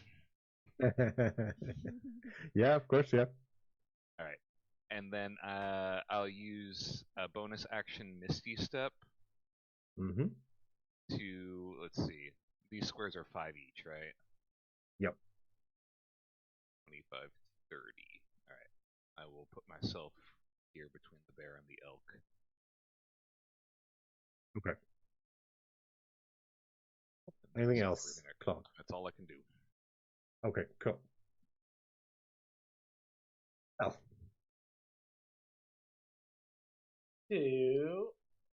Let's make a beeline for Mr. Bear here. He's fiery than the average bear.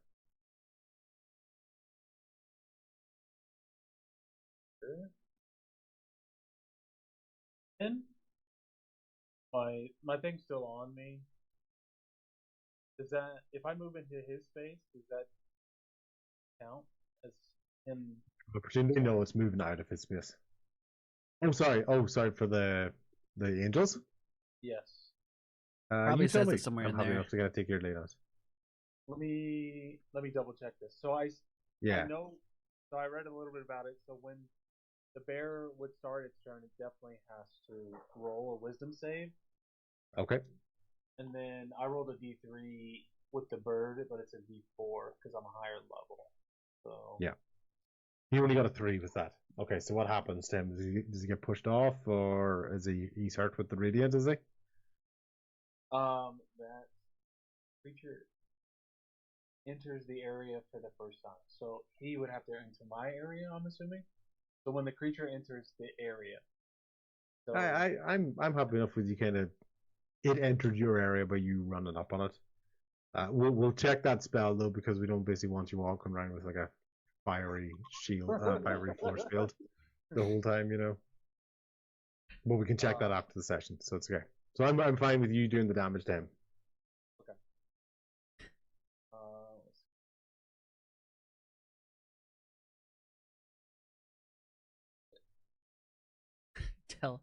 Tell has a cyclone. He moves his body like a cyclone, and it's just that the angels just whipping around him. 18 on that one. Yeah. Oh shit. Okay. I didn't roll. That was the damage. I should have rolled to see if it would hit. I think it did at the start there. DC. Oh, no, that's your wisdom save. Yeah, that's just a wisdom. Was that not what I failed? Yeah, because I failed. Remember? Oh. Okay. I think you had it right. So the DC 14 is what the DM had to go against. He failed, and then the damage because of he failed is 18. Okay. Yes. Okay. Yes. Oh. 18 damage now. Good. Good roll. Good run. Okay. Any bonus actions or anything you want to do, or is that spell concentration? Is it? It's concentration. Yeah. Okay. Cool. That's fine.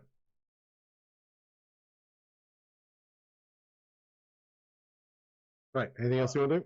No, I'm fine. Okay, cool. Elk. Elk is going to charge right on to Claude. Claude, you're going to take a gore on that, so it's going to be a strength check to see if you get knocked down. But it is going to be 8 points of damage that you take being hit by that gore. So I take the 8 damage no matter what. Yeah, you take it. Yeah, because it's part of the sprint. He reaches you while running. It's as opposed to he's just standing in front of you trying to hit you with something. He did charge right into you. Yeah. If I so strength check to see if you stand on your feet. Sorry. Nat 20 for a 23. Yeah. Okay. So basically, you take the damage, you take the hit, but imagine like you've almost got it by the horns, or you've done enough to kind of push it back so you don't go prone with that. Okay. And that is its attack, and because it's attack, so it's sprint and attack basically was together with that. So that's the elk's go. Rian, you're up. Boar, bird, elk, bear. Going to. Okay. Boar, bird, elk, bird, boar, bear. Boar, bear, boar, elk, bear, elk, bear, bird. Man, bear, pig. I used a sorcery point to get another 4th level spell slot, and I'm gonna use magic. Another 4th level spell slot. Wow. Okay. Yeah. So yeah, 6 darts again. Yep. Going for the elk first. So the first one is 4. Yep. 2. Yep. I'm just gonna do 3 and 3.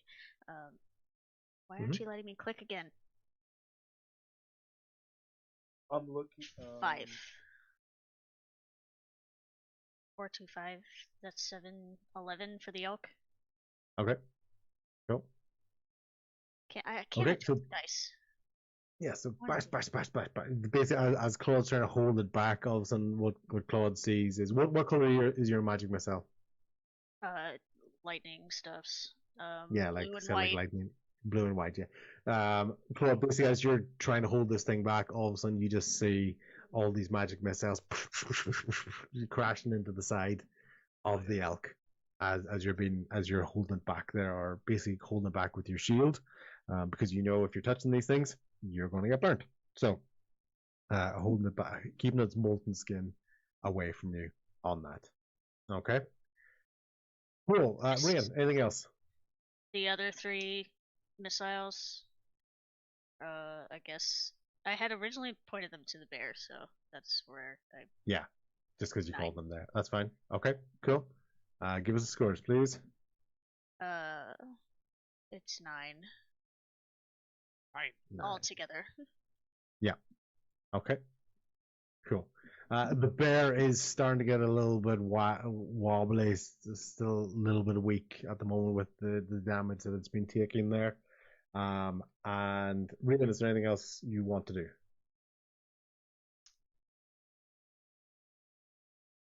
Or can do? I guess I'm just gonna move a little closer to the group and just yell. I mean, I see that like they're already engaged with the bear, so I just keep chanting about it. Boar, bird, elk, bear. Bird, elk, boar, bear. Bear, boar. Elky, bird, boar, bear. Yeah. Okay. Cool. Tommy, you're up. Okay. So you are perfectly hidden in the shadows, even to the point that Rian didn't see you as she was run past. So like side note question, DM. So I have 2 pistols now, and I shot 1 pistol. Will you allow me to shoot the second pistol, or would you like it where I need to use bonus actions in general to reload pistols, so kind of count them as one grouping? It's your call, and I'm good either way. I'm okay to go with action, shoot 1, bonus action, reload the other one. I guess what I'm asking is, can I shoot my other gun now? Because I use my bonus action to hide instead of using it to reload. Can I shoot my second pistol that hasn't been shot yet, or do you want to group it as pistols or one? I'm happy if you. Okay, you've got 2 pistols. They're both loaded. Yep, rock away. So then Tommy will step out from behind the pillar, and because I'm following Rain's action, I saw her attack bear, even though she called out that it was supposed to be elk bear, so I assume we're still going bear with it. So I'm going to shoot at the bear, and because let me first try to shoot at him with pistol. I thought you said elk, but you did bear, because that's what I'm seeing as I'm stepping out, so I'm going for bear as well. And that's a nat 1. I shoot off and completely miss him. Or whatever you wish to happen. That's always missed. No, maybe it might be my bad gun that I tried to use. Okay, I'm gonna ask you to roll a d20, and I'm going to get you to tell me if you get 10 or less. It's 10 or less. Yep. Yeah, it's a 2. What do you get? A 2. A 2. Cool. Because there's going to be 3 options here. There's either Tuggles on the ground, there's Tell right beside the bear, or it backfires and it's going to burn your own hand. I mean, it's my bad pistol that has kicked back before, so it kicked back and hurts me. Oh, the thing was, Tommy, that wasn't a choice. You're gonna roll. Okay. What do I roll? You're gonna take a d20 again, and this time you're gonna tell me if you get a 10 or below. Okay. I got a 9. Cool. That means you're gonna hit one of these 2. Evens, you're gonna hit Tuggles. Odds, you're gonna hit Tell. Evens. Woo! Even, that's Tuggles, I believe. Yeah. That's it. Yeah. Cool. Roll for damage on Tuggles. Fucking crush the damage, probably. Smite. No. So it's 10 damage. It was a crit because Tuggles is prone. So it's max damage plus the. Okay, so that would be whatever that roll was. 22. Okay, cool. Total? Tuggles, 11? Yes. Yeah. Cool. You just got shot. A bear was attacking you, and you somehow got shot. Help! Guys, the bear has a gun! The bear's on top of you.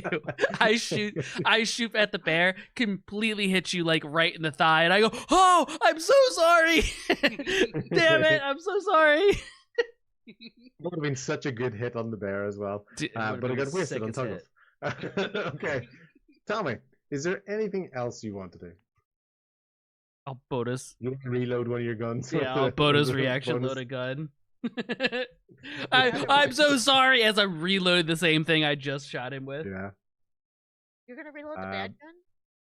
I mean, I gotta get both of them reloaded. It's only bad if you believe it's bad. Cool. I don't know. You okay. To a lot. Right. This bear has multi-attack. It thankfully didn't get shot. Its first swipe is going to be at Tell. And if it hits, it's going to then go to be a concentration roll. Okay, Tell? Okay. So that is 14 to hit. No. But also, you have to do a wisdom saving throw for the guardian thing. Every time you start, the bear starts his turn as well.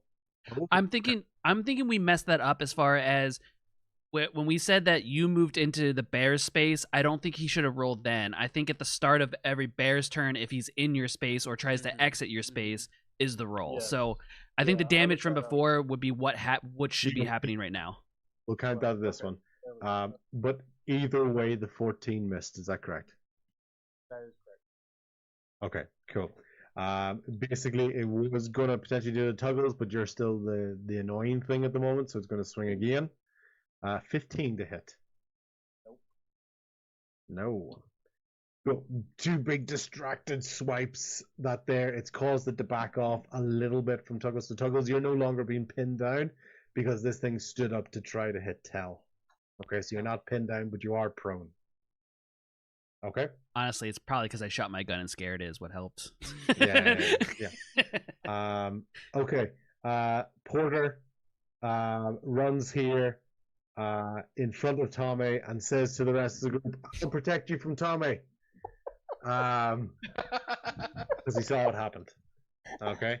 And the closest thing is he kind of looks at you, and once again you can't really see much in the eyes, but the closest thing to a little smile in that moment because he's got his shell back to the bear and he's looking at you as he goes, "We're going to protect you from Tommy." I don't have a clean shot. Okay, cool. That's Porter's turn. Tuggles, you're up at the top. You are prone, but you're not pinned down. All right. Half movement to stand up. Okay, yeah, I'll do that. Okay. Am I still within striking distance of this bear? Okay, so if I were to move to this block right above me, would that be giving it an opportunity attack, or am I still within its striking range? It's a bit big. Let's say it's still within its striking range. Okay, so I'm gonna move here. It won't get an opportunity attack, but technically I'm now flanked by it and this thing, so it will get advantage. Taking that into consideration, I'm going to go ahead and default the advantage and do a reckless attack against the elk. So now any attacks against me until my next turn have advantage regardless. Okay. No such thing as double advantage. Yep. No, yeah. Exactly. I also get advantage. So I'm going to go ahead and take a swing against the elk. Okay. So that's a nat 20 on the one. So the first hit against the elk, what is that? Max damage, which is max damage plus whatever your next roll is. Okay, so 8 plus we got here 5, 6, 7, 8, 9 plus my rage damage, which is my rage damage is 2, so 11 total on that one. Okay. Oh wait, plus 8, 11 plus 8, 17. 19. Right. Okay, so this thing is staggering. It's taken a lot of damage. It's been hit by magic missiles. It bore the impact of trying to gore into Claude, and it's taken these slashing attacks from yourself at the side. Nice. So I'll use my second attack to see maybe if I can put it out of its misery. That's a 25 to hit. Yep, that's going to hit. And that is going to be 8, 9, 10, 11, 12, 13... Right, 8. Oh, 1d8. Okay, yeah, so 8, 13, 14 total on that one. That's enough to extinguish that, and you just see basically it clap. The slash breaks through the flame antlers, and it crashes down into the ground, and disappears in the similar smoke and ash, but no sort of remnant material from that moment.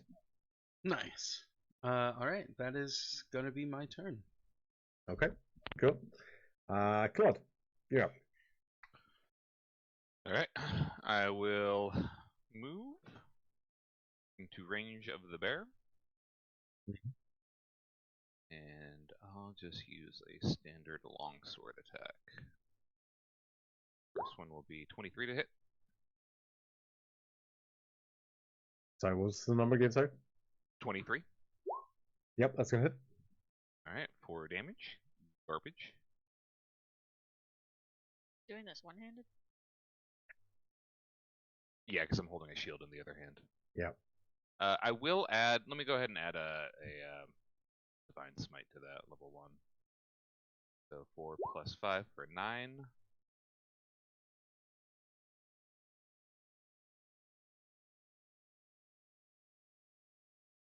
All good? Yeah, so what was the score, sorry, altogether? 9 damage. Altogether? Actually, yeah. So basically your sword crashes straight into the bear, and once again, it also basically just roars and takes a massive sort of, it starts to shake and ultimately dissipates into the ground. Okay? So you're basically left there in the room at the moment. However, you start to see some effects enter the room.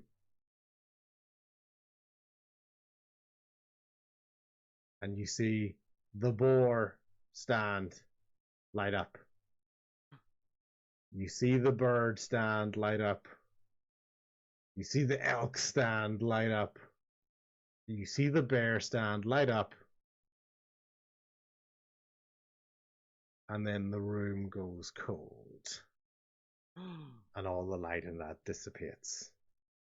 As that combat finishes, correctly, boar, bird, elk, and bear were defeated. We had to do it again. If one of them had to die, if one of them had to die in the wrong, which the bear very, very nearly did, all of them would have come back. I knew that. That's why I missed my shot. Yeah, we would have to have a talk about these listening skills of yours. It was all on purpose. Yeah, and basically in that moment, as that ulcer cools down, this room that looked like it had no exit, basically there's a door opening that's just like in amongst the brickwork, and it just